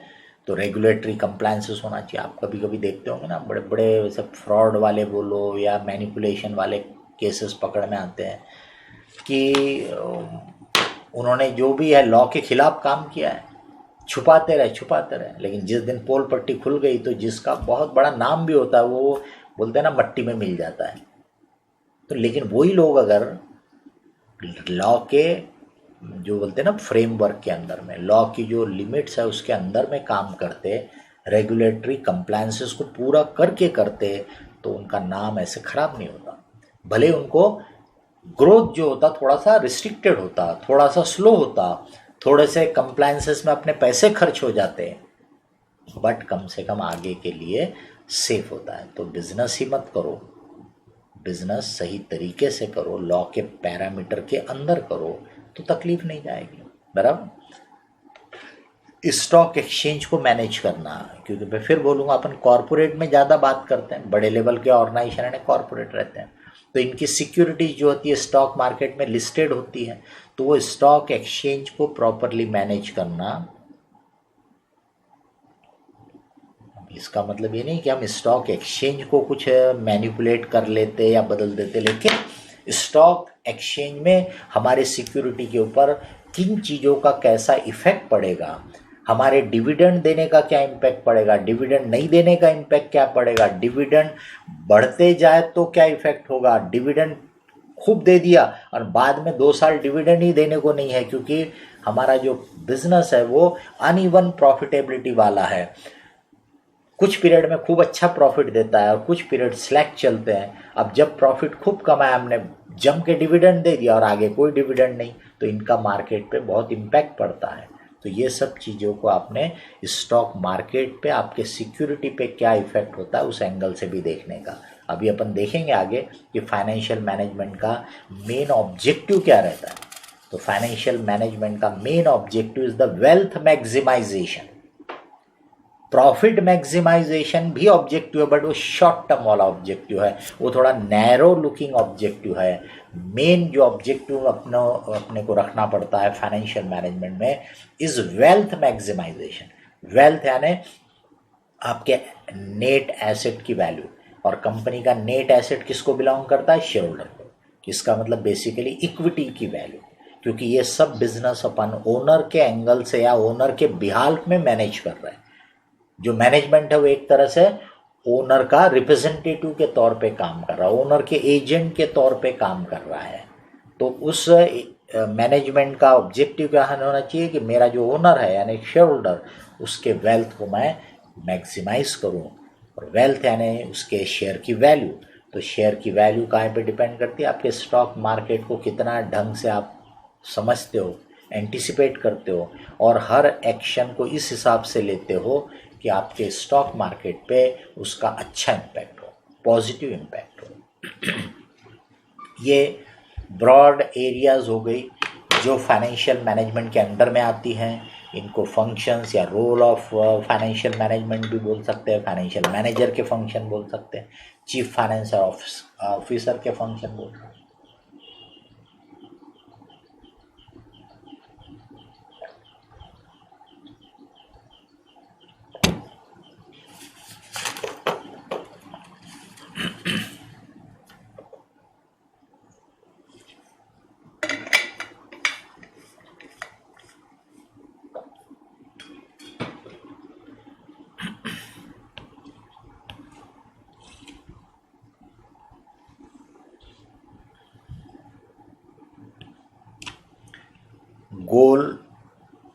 या बोलो ऑब्जेक्टिव ऑफ फाइनेंशियल मैनेजमेंट। तो फाइनेंशियल मैनेजमेंट का गोल या ऑब्जेक्टिव ब्रॉडली दो ऑब्जेक्टिव आइडेंटिफाई किए जाते हैं, मेन ऑब्जेक्टिव। जैसे मैंने अभी बोला आपको, एक को बोलते हैं वेल्थ मैक्सिमाइजेशन। वेल्थ यानी वेल्थ मैक्सिमाइजेशन, यहाँ पे किसकी वेल्थ की अपन बात करते हैं? जो ओनर है, और ओनर यानी शेयर होल्डर। तो मतलब शेयर होल्डर की वैल्यू बढ़ाना यानी शेयर की वैल्यू बढ़ाना। कंपनी की वैल्यू बढ़ेगी, मतलब यहाँ पे कंपनी वर्ड की बजाय फर्म वर्ड बहुत यूज होता है फाइनेंशियल मैनेजमेंट में। द फर्म की वैल्यू बढ़ाना मतलब शेयर की वैल्यू बढ़ाना, क्योंकि फर्म की वैल्यू ज़्यादा है यानी कंपनी के शेयर की वैल्यू अल्टीमेटली ज़्यादा है, और शेयर की वैल्यू जितनी ज़्यादा बढ़ेगी इसका मतलब शेयर होल्डर का वेल्थ उतना बढ़ेगा, कंपनी की वैल्यू उतनी बढ़ेगी। तो wealth maximisation and profit maximisation, ये ऐसे दो ऑब्जेक्टिव को डिस्कस किया जाता है कि भाई कौन सा ऑब्जेक्टिव अपने सामने रखना चाहिए।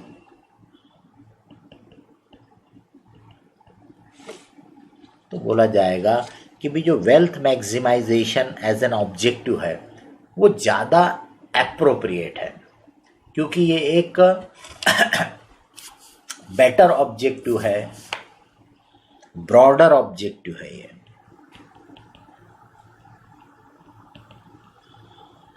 ये ज़्यादा ब्रॉड थिंकिंग है ये। जबकि ये जो प्रॉफिट मैक्सिमाइजेशन है ये वो अपन बोलते हैं ना बहुत संकीर्ण विचारों वाले हो गया। तो ये नैरो ऑब्जेक्टिव है, बहुत छोटी सोच रख रहा है, सिर्फ खुद के लिए पैसा बढ़ाने की कोशिश कर रहे हैं, प्रॉफिट कमाने की कोशिश कर रहे हैं। तो इसको बोला जाता है बहुत नैरो लुकिंग है।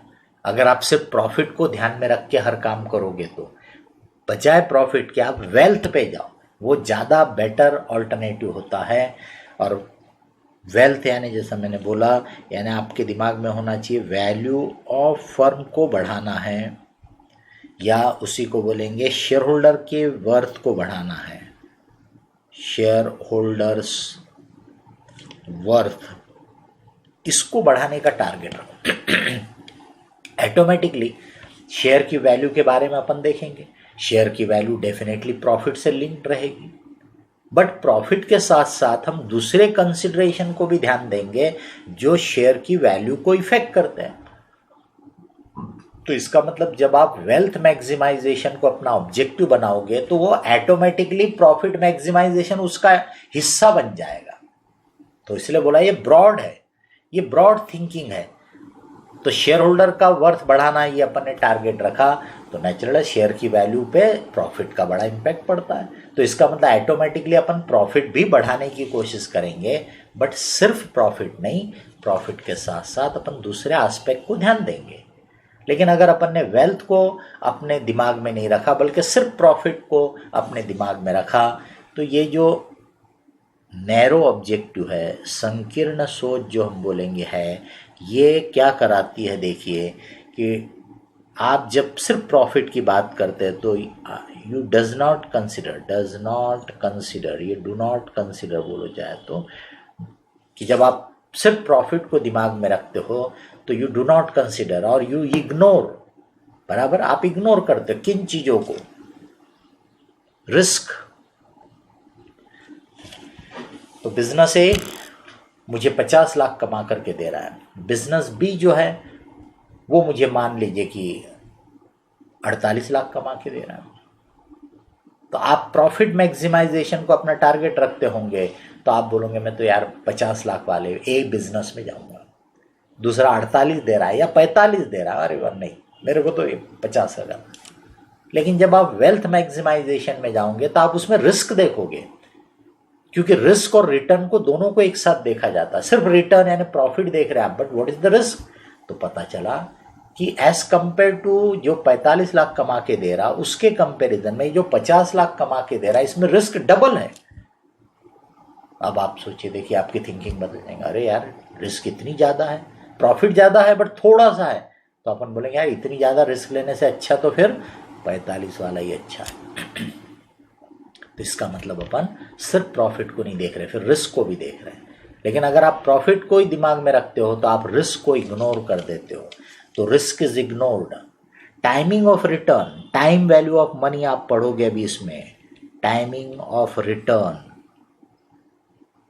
अब सिर्फ प्रॉफिट देख रहे हो, लेकिन कब मिल रहा, जल्दी मिल जाए तो ज़्यादा बेटर है, लेकिन आप सिर्फ एब्सोल्यूट टर्म में देख रहे हैं पर टाइमिंग को नहीं देख रहे हैं कि एक प्रोजेक्ट मेरे को थोड़ा कम दे रहा है बट वो जल्दी दे रहा है, दूसरा प्रोजेक्ट मेरे को थोड़ा ज़्यादा दे रहा है बट वो डिले करके दे रहा है, ज़्यादा समय के बाद दे रहा है।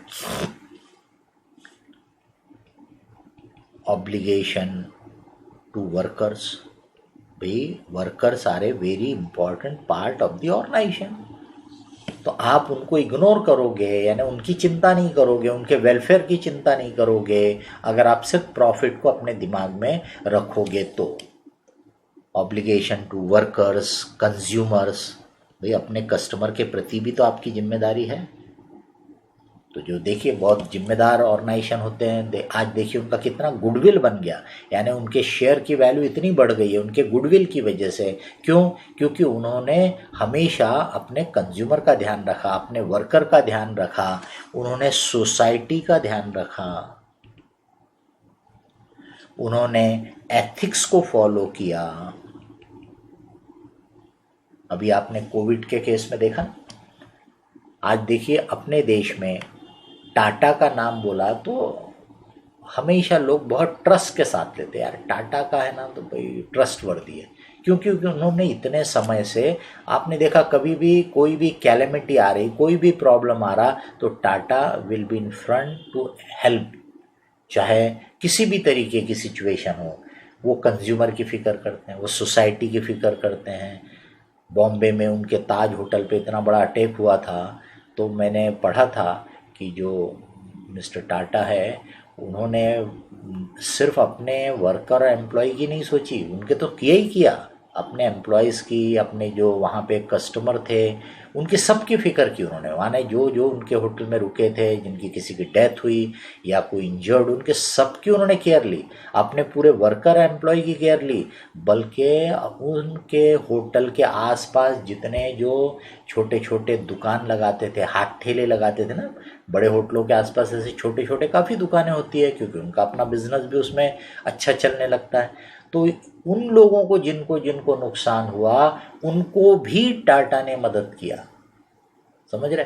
ये नेचुरलाइज से उनका बना है रेपुटेशन। अभी अपन ने देखा कोविड के समय ऑक्सीजन की कमी हो रही थी, टाटा ने, अंबानी ने और दूसरे बड़े बड़े जो इंडस्ट्रियलिस्ट थे उन लोगों ने अपने अपनी और जो फैक्ट्रियां थी वहाँ से कंटिन्यूस ऑक्सीजन का सप्लाई दिया, फ्री में दिया, और पूरे देश में जहाँ जहाँ पॉसिबल था उन्होंने हेल्प किया। आप देखो उससे रेपुटेशन कितना अच्छा था। लोग यानी सोसाइटी फिर सोचते कि नहीं, टाइम आने पे इन लोगों ने मदद की। क्या हमारी मदद के लिए फॉरेन कंपनियां जो यहाँ से पैसा कमाती उनमें से किसने किसने मदद किया, देखना, पता करना, तो पता चलेगा शायद ही किसी ने किया हो। यानी अल्टीमेटली जो बोला जाता है ना कि लोकल के ऊपर जाओ, जो बोला जाता है कि स्वदेशी, वो इसीलिए अपने देश का बिजनेस वाला कमाए तो अपने को तकलीफ नहीं होना चाहिए, क्योंकि बिजनेस कर रहा है तो कमाएगा तो, लेकिन वो अपने देश में ही एम्प्लॉयमेंट जनरेट कर रहा है, वो अपने देश में ही पैसा यूज़ करेगा, वो अपने देश के गवर्नमेंट को टैक्सेस दे रहा है, वो टैक्सेस से ही तो फिर गवर्नमेंट बहुत सारी सोशल वेलफेयर के काम कर रही है। लेकिन उसकी बजाय अगर कोई फॉरेन वाला कमा के जाएगा तो वो तो पैसा बाहर गया, उसने वहाँ प्रोडक्ट बना के आपको बेचा होगा तो एम्प्लॉयमेंट भी उसने अपने देश में क्रिएट किया, आपके यहाँ नहीं क्रिएट किया। इसीलिए लोकल आपका कभी भी आपको टाइम बे टाइम मदद देगा। अपने यहाँ इतनी सारी इंडस्ट्री थी इसीलिए वो लोग फटाफट अपने अपने प्लांट से ऑक्सीजन सप्लाई कर पाए, और वो 2-3 दिन तकलीफ थी, उसके बाद बराबर कंट्रोल में आ गई पोजीशन। क्यों? क्योंकि ये सब लोगों ने अपनी अपनी जितनी कैपेसिटी थी पूरी मदद लोगों के लिए की। तो ये सब बोला जाता है कि आप सिर्फ नैरो ऑब्जेक्टिव मत रखो कि मेरे को प्रॉफिट ही ज़्यादा चाहिए बढ़ाना, बल्कि वेल्थ ऑफ अपना रेपुटेशन, अपना गुडविल, अपनी वैल्यू बढ़ाने की कोशिश करो। तो उसमें आप सबका ध्यान रखोगे, आप अपने कस्टमर का भी ध्यान रखोगे, आप वर्कर का भी ध्यान रखोगे, आप पूरे सोसाइटी का ध्यान रखोगे, आप प्रॉपर अच्छे एथिक्स फॉलो करोगे। तो ये मेन ऑब्जेक्टिव हमेशा प्रिफरेबल कि बेटर कौन सा ऑब्जेक्टिव है, तो वेल्थ मैक्सिमाइजेशन को बेटर ऑब्जेक्टिव बोला जाता है as compare to profit maximisation. अभी तक के पार्ट में आपको कुछ भी बोलना है तो बता सकते हैं आप। Any point, any question?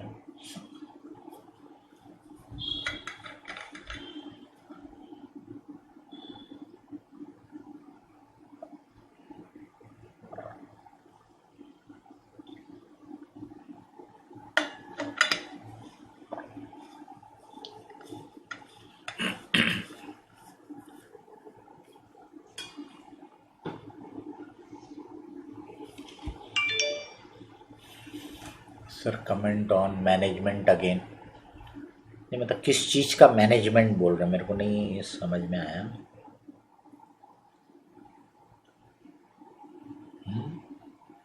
लक्षित आप क्लैरिफाई करोगे तो समझेंगे आप क्या पूछ रहे हैं।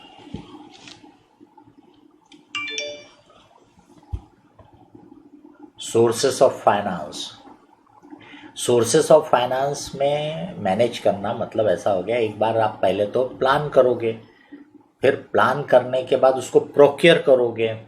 अब प्रोक्योर कर लिया तो देखिए पैसा तो आ गया ना आपके पास, जैसे आपने लॉन्ग टर्म के नेचर का डेट डिबेंचर इशू करके पैसा अरेंज किया, इक्विटी से पैसा अरेंज किया। अब इसको मैनेज तो करना पड़ेगा ना, यानी आपका जैसे कैपिटल बजटिंग का प्रोजेक्ट है वो तो लंबा समय लेगा, आपका वर्किंग कैपिटल का रिक्वायरमेंट रहेगा, उसको तो डे टू डे बेसिस पे मैनेज करना पड़ता है, रोज की प्लानिंग रखना पड़ता है कि भाई हमको कब कब अपने लाइबिलिटी को पे करने के लिए पैसों की जरूरत पड़ेगी। That is called management.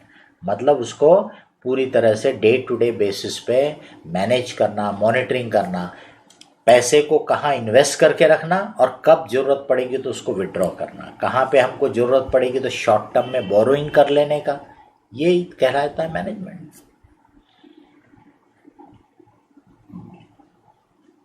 क्योंकि अपने हर सोर्स ऐसे नहीं रहते ना कि अपन जिस दिन जरूरत पड़ेगी उस दिन लेंगे, ऐसा नहीं रहता है।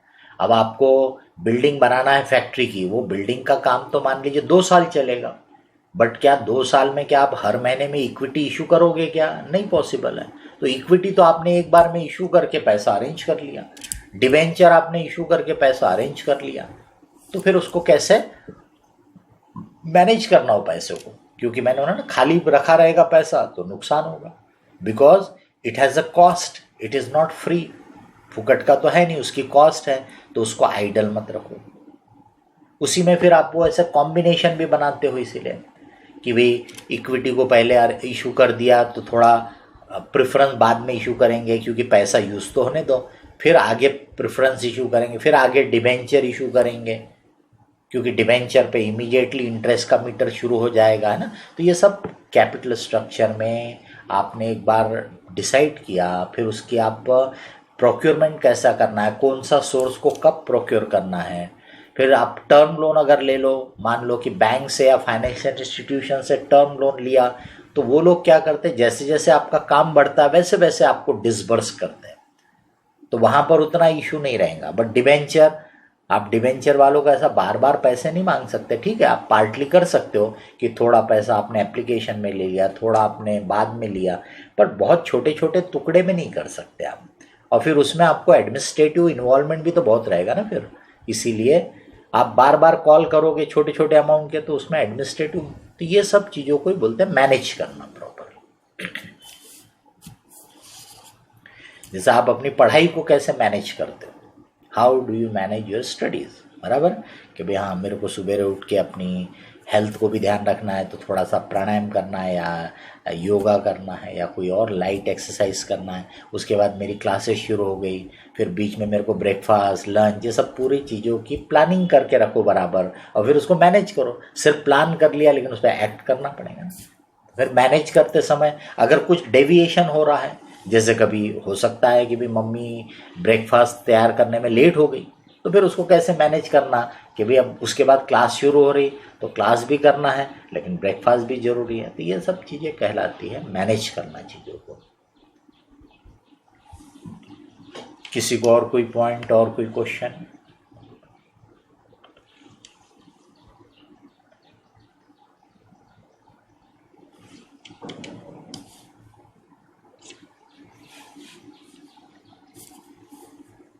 रिस्क और रिटर्न पे थोड़ा सा कमेंट कर देता हूँ। आगे जब अपन पढ़ेंगे और जगह पे तो उसके बारे में और डिटेल्स अपन अलग अलग जगह पे देखते रहेंगे। बट ये जो रिस्क एंड रिटर्न बहुत इम्पॉर्टेंट टर्म है।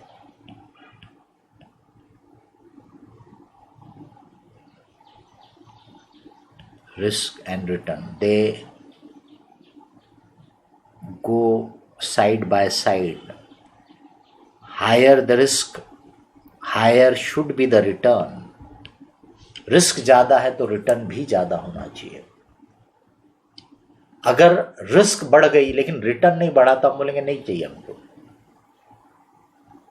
सिंपल सा एग्जांपल देता हूं जिससे कि आपके ध्यान में फटाक से चीज आ जाएगी कि भाई मान लीजिए कि कोई कंपनी है, उसकी डिपॉजिट की स्कीम है, पब्लिक डिपॉजिट की, और वो आपको 10% इंटरेस्ट दे रहा है। तो आपके पास पैसा है, अब आपको डिसाइड करना है कि वो 10% में मैं अपना पैसा वहाँ डिपॉजिट करूँ क्या। पैसा आपके पास खाली, आप चाहते कहीं अच्छी जगह डिपॉजिट करें तो आपको उसमें रिटर्न मिले, कमाई मिले। तब आपको वो कंपनी के इसमें 10% रिटर्न मिल रहा है, तो आप इमीडिएटली वहाँ पैसा डाल दोगे क्या? नहीं, आप देखोगे कि और मेरे पास क्या ऑल्टरनेटिव है, चॉइस क्या क्या है। तो अपन ज़्यादा नहीं रखते, 2 ही चॉइस रखते अभी। तो आपके पास चॉइस है बैंक में, आपके पास में ही बैंक है, आपका बैंक में अकाउंट भी है। तो आपने बैंक में पता किया कि भाई अगर हमारे पास पैसा है, हम डिपॉजिट रखें तो क्या इंटरेस्ट मिलेगा। तो पता चला वहाँ भी 10% इंटरेस्ट मिल रहा है। अब आप ही बताइए कि आप अपना पैसा उस कंपनी में लगाओगे कि बैंक में लगाओगे। तो बहुत क्लियर आपका आंसर रहेगा, 100% लोगों का आंसर रहेगा, एक का भी डेविएट नहीं होगा। हम बोलेंगे कि हमारा पैसा हम बैंक में लगा देंगे, हर एक का जवाब एक ही रहेगा, बैंक में पैसा लगा दें। काय को कंपनी में? क्यों भाई, वो कंपनी वाले ने क्या गुनाह किया क्या? नहीं, आपके दिमाग में है कि कंपनी में पैसा मेरा डूब भी सकता है, हो सकता है इंटरेस्ट मुझे ना मिले या डिले हो या टाइम पे ना मिले, बराबर है। लेकिन बैंक के मामले में भी ये हो सकता है, बैंक भी डूब सकती है, बट उसके चांसेस, उसकी प्रोबेबिलिटी काफ़ी कम है। पर कंपनी की वो पॉसिबिलिटी ज़्यादा है। उसी को बोलते हैं रिस्क, उसी को बोलते हैं अनसर्टेनिटी। क्योंकि वो जो रिटर्न है वो मिलेगा कि नहीं मिलेगा, कम तो नहीं हो जाएगा, ये जो अनसर्टेनिटी है इसी को रिस्क बोलते हैं। तो आपको जजमेंट है, आपके दिमाग में एक आइडिया है कि ये कंपनी में पैसा लगाऊंगा तो ज़्यादा रिस्क है, तो बैंक में सेफ है। तो अब क्या होगा, मैं एग्जाम्पल को थोड़ा मॉडिफाई करता हूँ। कंपनी 12% रिटर्न दे रही है और बैंक 9 या 10% का इंटरेस्ट दे रहा है। अब आप में से कुछ लोग डेफिनेटली बोलेंगे यार अच्छा है ना, कंपनी में लगा देता है, कम से कम 2% 3% ज़्यादा तो मिल रहा है मेरे को, तो मैं कंपनी में लगा देता हूँ। उसको मालूम है कि रिस्क ज़्यादा है, बट उसको लग रहा है कि ये जो एक्स्ट्रा रिस्क है उसके लिए जो मेरे को 2% या 3% एक्स्ट्रा मिला वो सफिशिएंट है। उसको बोलते हैं रिस्क प्रीमियम, उसको बोलते हैं रिस्क प्रीमियम। तो बोलेगा यार ये सफिशिएंट है। तो लेकिन मैं गारंटीड बोलता हूं कि आप में से सब कंपनी वाले चॉइस पे नहीं जाएंगे। अभी भी कई लोग बोलेंगे अरे यार नहीं, इससे तो बैंक ही ठीक है ना यार, 2% कम चलेगा लेकिन बैंक ही ठीक है। क्यों? क्योंकि उसको वो रिस्क के कंपैरिजन में जो 2% एक्स्ट्रा मिल रहा है वो सफिशिएंट नहीं लग रहा। क्यों भाई, एक इंसान को 2% सफिशिएंट लग रहा है एक्स्ट्रा, तुमको क्यों नहीं लग रहा? बिकॉज तुम्हारी रिस्क अवर्शन का जो डिग्री है वो ज्यादा है एज कंपेयर टू दैट, उस पर्सन से। उसका रिस्क अवर्शन यानी रिस्क से दूर भागना, रिस्क को अवॉइड करना, इसको बोलते हैं रिस्क अवर्शन। हर एक पर्सन का अलग अलग होता है। कॉमनली उसको बाद में अपन डिटेल में पढ़ेंगे, वैसे उसको 3 टाइप में ग्रुप किया जाता है। रिस्क सीकर, रिस्क लेना चाहते हैं, जिसको अपन कॉमन लैंग्वेज में क्या बोलते हैं, डेयर डेविल लोग, है ना। हर जगह जहाँ भी कुछ चैलेंजिंग रहता, रिस्की रहता, वहाँ वो पहले आगे बढ़ते, तो वो रिस्क सीकर है। दूसरे रिस्क अवर्टर, रिस्क अवर्ट करना चाहते हैं। आप देखोगे, अपने ग्रुप में भी देखो, कई लोग आपको ऐसे दिखेंगे कि जहाँ रिस्क की चीज रही वो पीछे हट जाता हो, वो 2 कदम पीछे हट रहता, सबके बाद में रहता हो, है ना, वो रिस्क अवर्शन। और तीसरा रहता रिस्क न्यूट्रल, उनको कोई फर्क नहीं पड़ता, उनके लिए रिस्क इज अनइम्पॉर्टेंट, कुछ मायने नहीं रखती कि इसमें रिस्क कम है इसमें रिस्क ज्यादा, वो नहीं देखते, वो सिर्फ रिटर्न को देखते, वो सिर्फ रिटर्न को देखते, वो रिस्क को देखते नहीं, उसको बोलते रिस्क न्यूट्रल। तो रिस्क सीकर, रिस्क अवर्टर और रिस्क न्यूट्रल दुनिया में सब लोग हैं। लेकिन कॉमनली या जो बोलेंगे जिनका प्रपोर्शन ज़्यादा है वो रिस्क अवर्टर का प्रपोर्शन ज़्यादा है। रिस्क अवर्शन का डिग्री अलग अलग हो सकता है। मैं भी रिस्क अवर्टर हूँ, आप भी रिस्क अवर्टर हो, क्लास के बैठे हैं 99% बच्चे रिस्क अवर्टर, रिस्क से अवॉइड करना चाहते हैं, लेकिन डिग्री ऑफ रिस्क अवर्शन सबका अलग अलग हो सकता है। तो जो फाइनेंशियल मैनेजमेंट में अपनी पूरी जो प्रोसेस है उसको अपन यही बेसिस पे आगे बढ़ाते हैं कि पीपल आर रिस्क अवर्स। जो इन्वेस्टर है, जो पैसा लगाने को तैयार है, बट वो रिस्क अवर्शन का उसमें एलिमेंट है, और उसको ध्यान में रख के ही मैनेजमेंट ने काम करना चाहिए। क्योंकि मैनेजमेंट यानी कि जैसे अपन कंपनी के बारे में बोलेंगे, board of director, managing director, ये जो मैनेजमेंट है ये ओनर के बिहाफ में काम कर रहा, ओनर के लिए काम कर रहा, ओनर के एजेंट के तौर पे काम कर रहा है। तो उसको ये ध्यान में रखना चाहिए कि people are in general risk averse. उसी को ध्यान में रख के पूरी जो पॉलिसी बनी हुई है, पूरी जो मैनेजमेंट फाइनेंशियल मैनेजमेंट की जो पॉलिसीज है वो सब रिस्क अवर्शन के इस पे ही रहती है। लेकिन डिग्री ऑफ रिस्क अवर्शन अलग अलग रहता है। जैसे मैंने अभी बोला कि कुछ लोग वो 2% एक्स्ट्रा से सेटिस्फाइड है पर कुछ नहीं है। अगर बैंक का 8 हो जाए और कंपनी का 12 तो हो सकता है अब और लोग उधर शिफ्ट हो जाएंगे कंपनी की तरफ। तो ये अलग अलग लोगों का अलग अलग परसेप्शन रहेगा, लेकिन इन जनरल अपन मान के चलते हैं कि लोग रिस्क को अवॉइड करना चाहते हैं, या दूसरे शब्दों में रिस्क तभी लेंगे जब उसके लिए कमेंसुरेट उनको प्रीमियम मिलेगा, तो उसके लिए उनको हायर रिटर्न मिलना चाहिए। तो इसीलिए बोला जाता है रिस्क ज़्यादा तो रिटर्न ज़्यादा, तभी लोग उसमें पैसा लगाने की सोचेंगे, वरना नहीं। रिस्क को भी क्लासिफाई किया जाता है, बिजनेस रिस्क और फाइनेंस रिस्क। बिजनेस रिस्क और financial risk.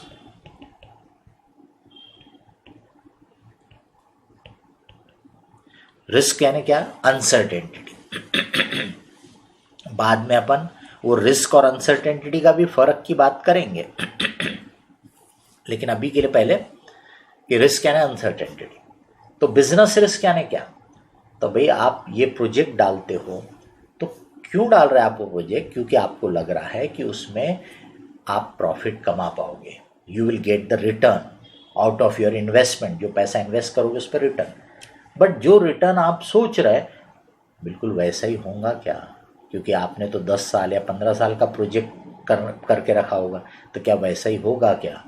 The answer is आपने बहुत अच्छे से एस्टिमेट किया है, प्लानिंग किया है, इसलिए जो भी रिटर्न आएंगे वो उसके आसपास रहेंगे। मतलब वेरिएशन तो हो सकता है बट बहुत ज़्यादा नहीं होगा। तो ये जो वेरिएशन का स्कोप है कि आपने जो सोचा, आपने जो एस्टिमेट किया, आपने जो प्लान किया, उससे डेविएट होना, उससे कम ज़्यादा होना, that is called risk. That is called risk. Variability, उसके बदलने के चांसेस। जितना वेरिएशन के चांसेस ज़्यादा है हम बोलेंगे उतना ज़्यादा रिस्की है। मेरा हाथ ध्यान दिए होंगे और मैंने बोला भी जो शब्द उस पर ध्यान दिए होंगे कि आपने जो एंटीसिपेट किया था उससे कम ज़्यादा, तो सिर्फ कम नहीं होता है, ज़्यादा भी हो सकता है। तो इसका मतलब वेरिएबिलिटी अगर ज़्यादा है तो दोनों डायरेक्शन में होती है। बाद में अपन कैलकुलेशन पढ़ेंगे, स्टैंडर्ड डेविएशन वगैरह, ठीक है, वो अपन पढ़ेंगे इसमें। तो स्टैंडर्ड डेविएशन वगैरह आपने स्टैटिस्टिक्स में पढ़ा भी होगा, है ना।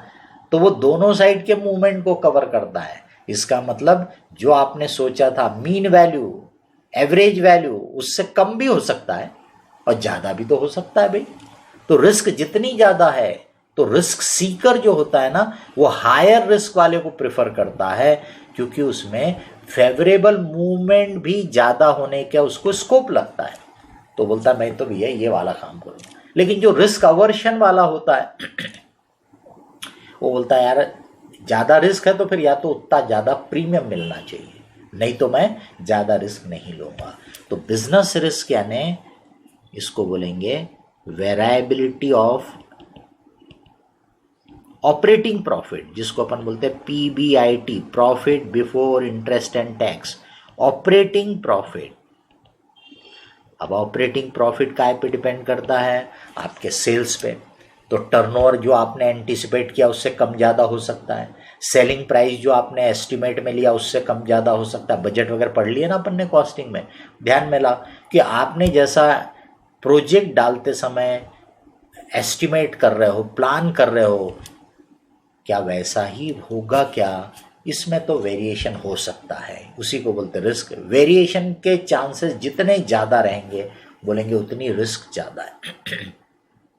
तो आपने सेल प्लान किया, सेल में भी वॉल्यूम यानी क्वांटिटी, सेलिंग प्राइस, फिर आपने कॉस्ट में आपके जितने इनपुट है, रॉ मटेरियल होगा, लेबर होगा, बाकी के खर्चे होंगे, है ना, इसमें भी अनसर्टेनिटी रहेगी।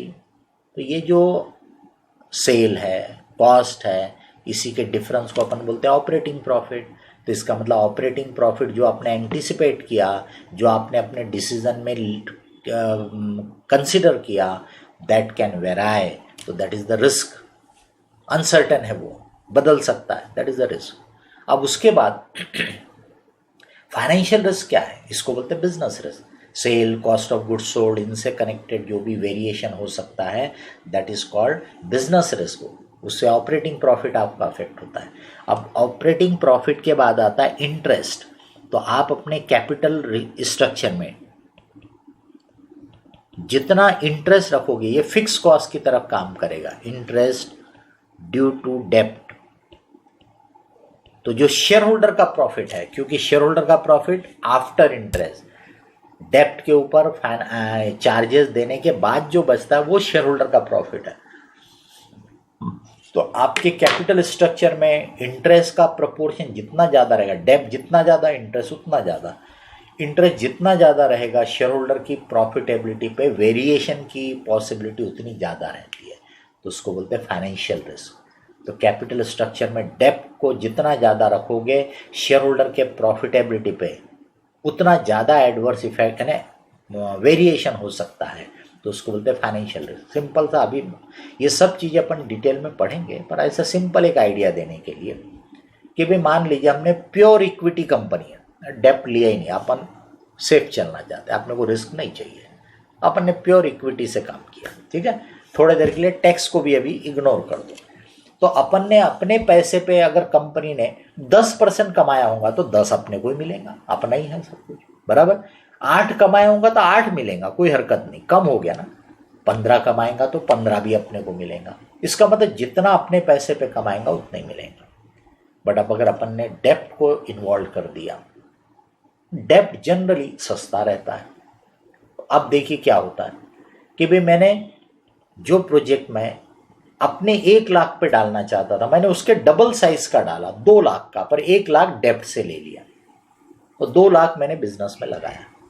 अब अगर मान लीजिए कि मैंने इस बिजनेस में 15% कमाया, तो पहले 1 लाख पे 15% कमाता हूँ, पूरा मेरे को मिलने वाला था, है ना।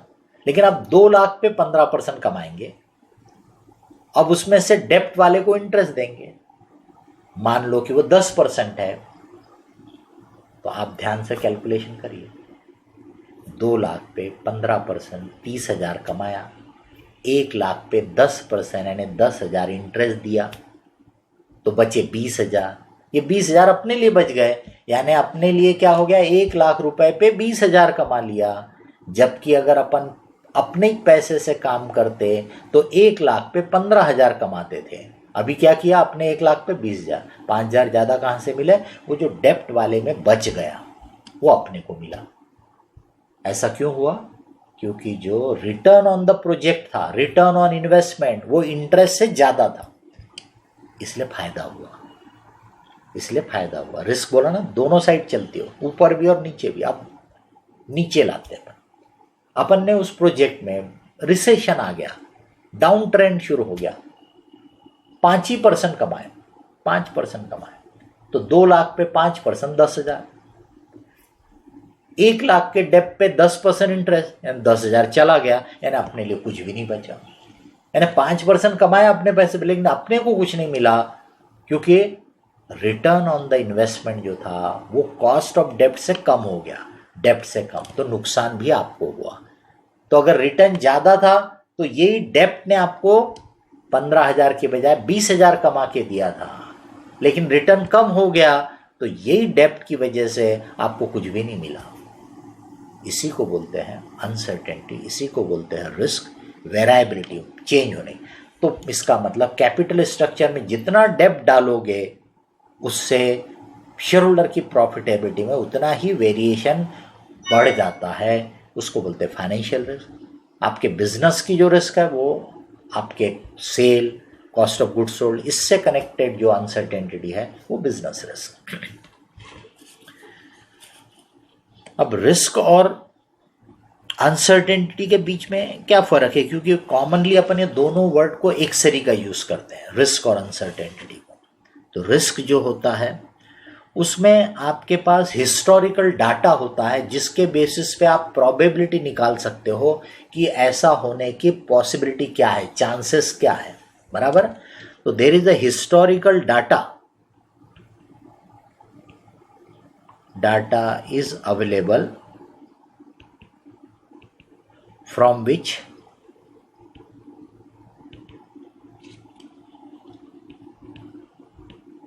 probability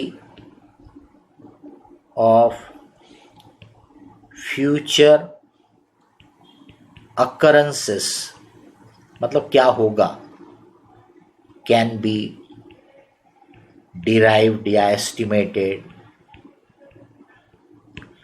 तो भाई कि भाई मेरी प्रॉफिटेबिलिटी इतनी होगी कि इतनी होगी कि इतनी होगी, इसकी चांसेस क्या है, ये हम कैलकुलेट कर पा रहे हैं क्योंकि हमारे पास उतना हिस्टोरिकल डाटा है, तो उसको बोलते रिस्क है, वहाँ पे रिस्क।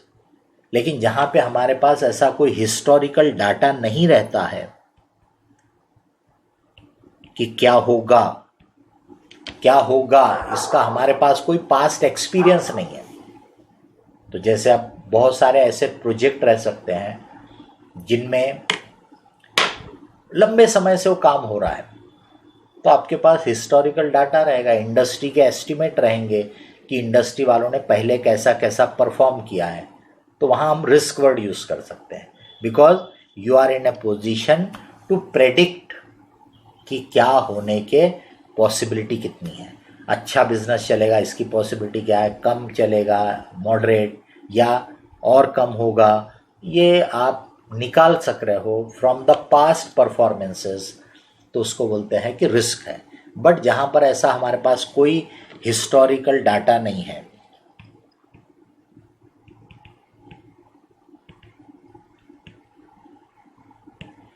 तो जैसे कोई नया प्रोजेक्ट हम डाल रहे हैं, इसके पहले वो नहीं था, तो हमारे पास कोई पास्ट डाटा नहीं है कि जिस पे से हम बता सकें कि भाई इसका टर्नओवर इतना होने के चांसेस क्या है, इसकी कॉस्ट ऑफ गुड्स सोल्ड इतने होने के चांसेस क्या है, बराबर। हमारे पास कोई हिस्टोरिकल डाटा नहीं है, तो फिर क्या करोगे आप, तो आप सब्जेक्टिव प्रोबेबिलिटी का इस्तेमाल करते हो।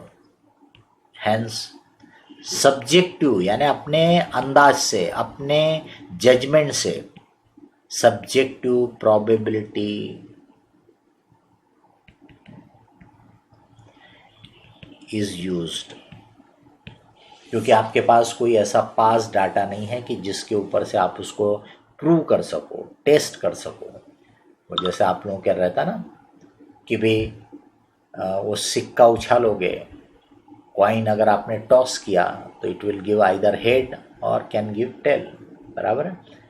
वो शोले पिक्चर जैसा नहीं चिंता करने का कि बोले नहीं वो हेड और टेल, वो नहीं, नॉर्मल कोर्स में, ठीक है। तो either it will give head और tail, but what is the probability, chance क्या है, तो आप बोलते 50-50 चांस है ना, 50-50 चांस है। अब इसको आप प्रूव कर सकते हो, इसको आप प्रूव कर सकते हो, बहुत बार वो सिक्के को टॉस कर करके आप प्रूव कर सकते हो कि इसके चांस 50-50 है कर, बराबर। अब मुझे बताइए कि आप एक नया प्रोजेक्ट डाल रहे हैं, उसके लिए मशीन आप खरीद रहे हैं, उसकी लाइफ आप एस्टिमेट करोगे कि इसकी लाइफ कितनी है, 10 साल चलेगा कि 8 साल चलेगा कि 12 साल चलेगा। तो 3 एस्टिमेट अगर मान लो आपको दिए कि ये 10 साल भी चल सकता है या 12 भी चल सकता है, 8 भी, तो फिर हम बोलेंगे इसके चांस क्या है। 12 साल चलेगा इसके चांस क्या है, जिसको बोलते हैं प्रोबेबिलिटी। 10 साल चलेगा इसके चांस क्या है, 8 साल चलेगा इसके चांस क्या है। अब बताइए आपके पास कोई रास्ता है क्या इसको प्रूव करने का। सिक्का उछाल के आप प्रूव कर सकते हो। आप एक बार उछालोगे तो हेड या टेल आएगा, 50-50 नहीं आएगा। Either it will be head और it will be tail. But ये 50-50 का मतलब क्या होता है? 50-50 का मतलब होता है जब आप इसको बहुत बार रिपीट करोगे। Probability is the science of averages, या बोलो statistics is the science of averages. Statistics is the science of averages.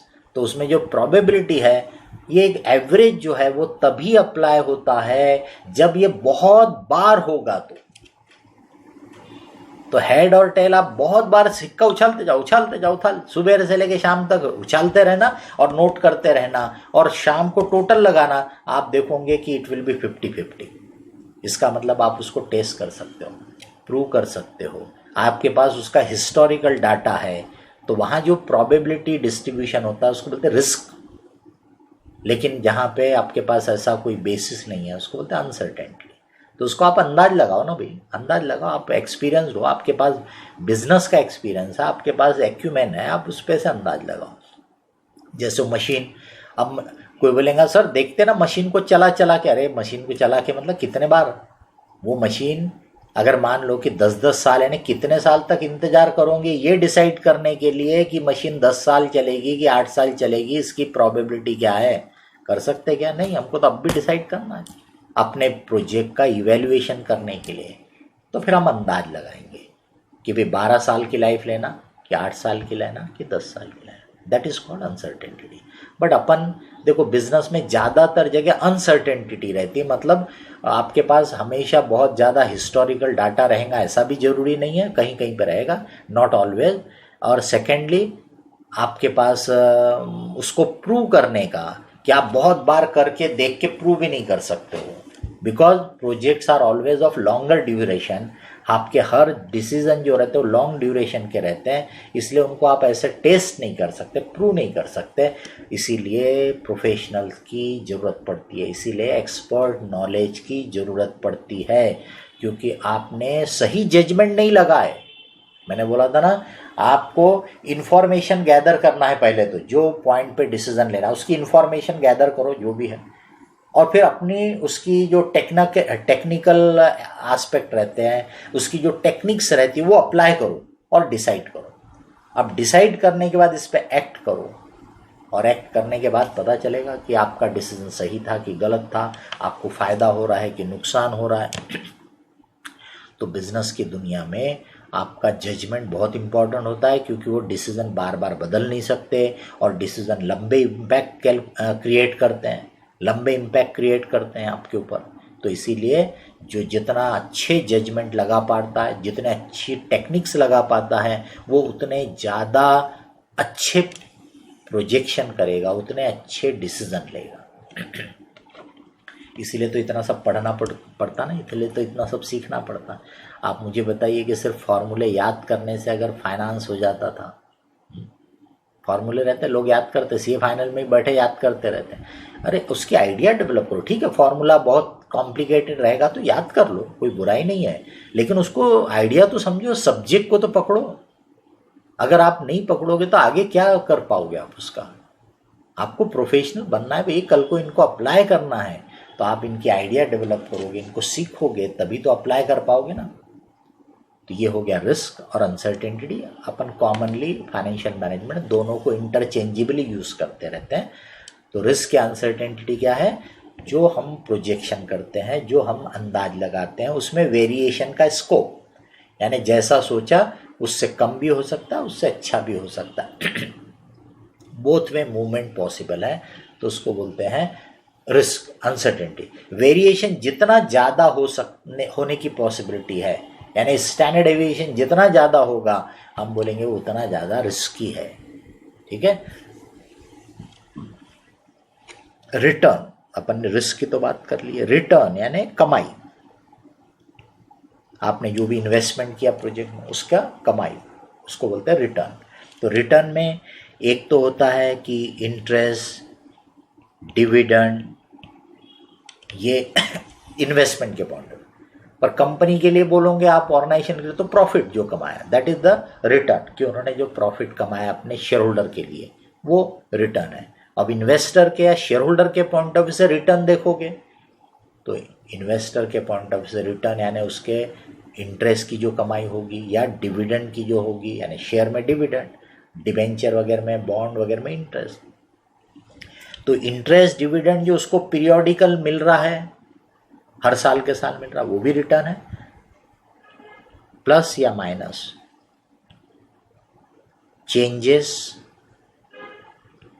In the price of security यानी इन्वेस्टमेंट। तो भाई आपने डिवेंचर खरीद के रखे, डिवेंचर पे 10% इंटरेस्ट है, तो आपको साल भर में 10% मिला, ये तो आपके लिए रिटर्न है, ठीक है। लेकिन पता चला कि भाई जो 100 रुपये में डिवेंचर खरीदा था, मार्केट में 102 रुपये का है। अब बोल के देखिए, आप खुद ही सोचोगे, अरे यार ये तो अच्छा, 2 रुपये का फायदा हो गया, मैंने 100 में खरीदा था लेकिन आज मार्केट में उसकी वैल्यू 102, इसका मतलब 10 रुपये इंटरेस्ट भी मिला और 2 रुपये का प्राइस एप्रिशिएशन भी मिला। तो मैं बोलूँगा यार मेरी तो 12 रुपये की कमाई हो गई, मेरा रिटर्न क्या है, 12 रुपीज़ है, बराबर। शेयर में प्राइस मूवमेंट आपको पता ही है, डिबेंचर में या डेप्ट सिक्योरिटी में प्राइस मूवमेंट थोड़ा होता है, ये भी सीए फाइनल लेवल में पढ़ोगे, वो इंटरेस्ट के रेट से लिंक्ड होता है। मार्केट में इंटरेस्ट रेट जैसे जैसे फ्लक्चुएट होता है, उसके हिसाब से डेप्ट सिक्योरिटी के प्राइजेस कम ज़्यादा होते हैं। लेकिन शेयर में तो कुछ भी हो सकता है, शेयर बहुत ऊपर भी जा सकता है और बहुत नीचे यानी जीरो पे भी जा सकता है, क्योंकि नीचे तो लिमिट है, शेयर की वैल्यू नीचे यानी कितने नीचे जाएंगी, तो जीरो पे हो जाएंगी, जीरो से नीचे नहीं जाएंगी, ठीक है। तो शेयर की वैल्यू नीचे जीरो तक जा सकती है, बट ऊपर आसमान छू सकती है, ये आपको मालूम है, कितना भी बढ़ सकता है ना। तो प्राइस चेंज का भी जो अमाउंट है वो रिटर्न में काउंट किया जाता है। तो भाई मैंने जो शेयर खरीदे उस पर डिविडेंड जीरो, कंपनी ने कोई डिविडेंड ही नहीं दिया, तो क्या मैं बोलूँगा कि रिटर्न जीरो है करके? नहीं, मैं ये देखूंगा कि भी मैंने शेयर खरीदा था 150 रुपये में, एक साल में ये शेयर का जो प्राइस है वो हो गया 180 रुपये, 190 रुपये। यार ये जो प्राइस एप्रिशिएशन है ये मेरा रिटर्न है। तो रिटर्न में दोनों कंपोनेंट हो गए, इंटरेस्ट, डिविडेंड जो पीरियोडिकली मिलता है वो भी, और जो प्राइस चेंजेस होता है, इंक्रीज या डिक्रीज, डिक्रीज होगा तो माइनस लेंगे, इंक्रीज होगा तो प्लस लेंगे, बराबर। तो इंक्रीज या डिक्रीज जो होता है उसको मिला के दैट इज कॉल्ड रिटर्न। तो रिस्क और रिटर्न को दोनों को हमेशा देखा जाता है डिसीजन लेते समय। रिस्क ज़्यादा तो रिटर्न ज़्यादा होना चाहिए, रिस्क अगर कम है तो रिटर्न कम भी चलेगा। तो इसमें जो रहता ना, अपन इसको बोलेंगे कि ऐसा अपन कैटेगरिकल जवाब नहीं दे सकते। ऐसी लिखूं, risk, return, risk low, return लो, रिस्क लो, रिटर्न लो, बराबर। Risk high, return high, risk भी ज़्यादा है, रिटर्न भी ज़्यादा है, यानी वेरिएशन के चांसेस ज़्यादा है। तो अब यहाँ पे जो रहता है ना, रिस्क सीकर, रिस्क अवर्शन वाला, रिस्क अवर्शन, रिस्क अवर्टर बोल सकते हैं, और रिस्क न्यूट्रल, तो जो रिस्क सीकर होगा ना वो ये वाला सिलेक्ट करेगा। क्यों? क्योंकि मैंने बोला ना रिस्क या अनसर्टेनिटी बोथ वे मूवमेंट होता है, ऊपर नीचे दोनों तरफ। तो भाई अगर नुकसान होने के चांस ज़्यादा है तो प्रॉफिट भी जम के मिलने के चांस है। जैसे कि सिंपल लैंग्वेज में वो बोलेगा मैं तो इक्विटी में पैसा लगाता हूँ, सेम कंपनी सेम बिजनेस है, उसकी दोनों सिक्योरिटी मार्केट में अवेलेबल है, इक्विटी भी है और डिबेंचर भी है। तो रिस्क सीकर बोलेगा यार मैं तो इक्विटी में लगाता हूँ। क्यों? क्योंकि मालूम है नुकसान हुआ तो जीरो भी हो जाऊंगा मैं, लेकिन ऊपर बढ़ेगा तो खूब भी मिल सकता है।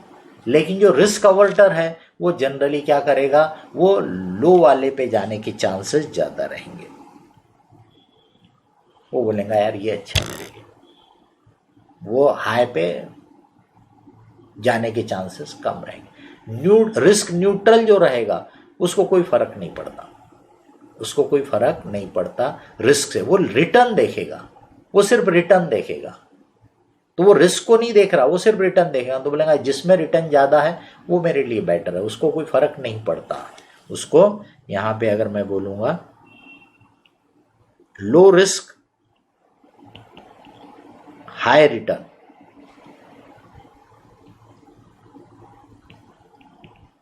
High risk low return. अब यहां पे आप कैटेगरिकल जवाब जनरली हर कोई बोल सकता है कि भाई लो रिस्क में हाई रिटर्न है तो everybody will prefer it, everybody will prefer it. Upon risk aversion के पॉइंट ऑफ व्यू से बात कर रहे हैं।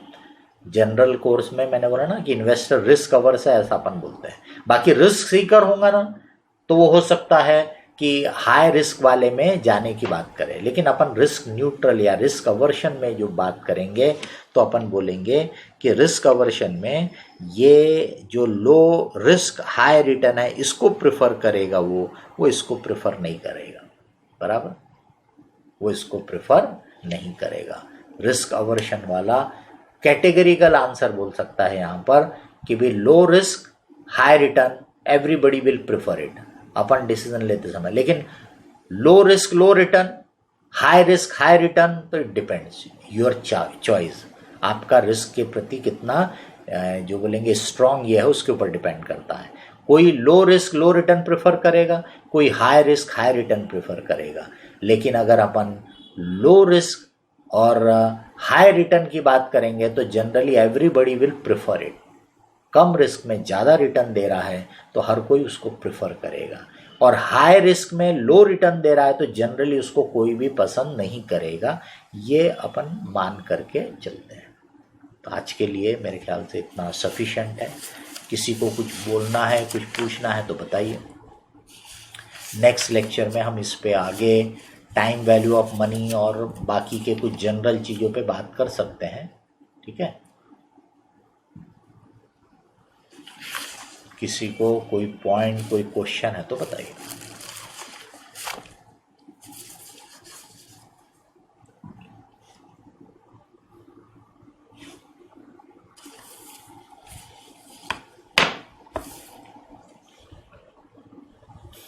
No question. आप लोगों को नोट्स तो मिल गए होंगे, ठीक है। उसमें पूरे चैप्टर की कंप्लीट आपको थ्योरेटिकल चीज़ें बराबर समझाई हुई है, इलस्ट्रेट की हुई है। क्वेश्चन का सेट भी मिला होगा जिसमें अपन ने जनवरी 21 तक की एग्ज़ाम के पूरे क्वेश्चन कवर किए हुए हैं, बराबर है। लेटेस्ट एग्ज़ाम तक के पूरे क्वेश्चन कवर किए हैं और उनकी मदद से अपन हर चैप्टर को अच्छे से कवर करेंगे, समझेंगे, ठीक है। तो चलिए नेक्स्ट लेक्चर में इसको कंटिन्यू करेंगे। Okay, bye. Thank you. Thank you, sir. Thank you. Thank you, sir. Thank you.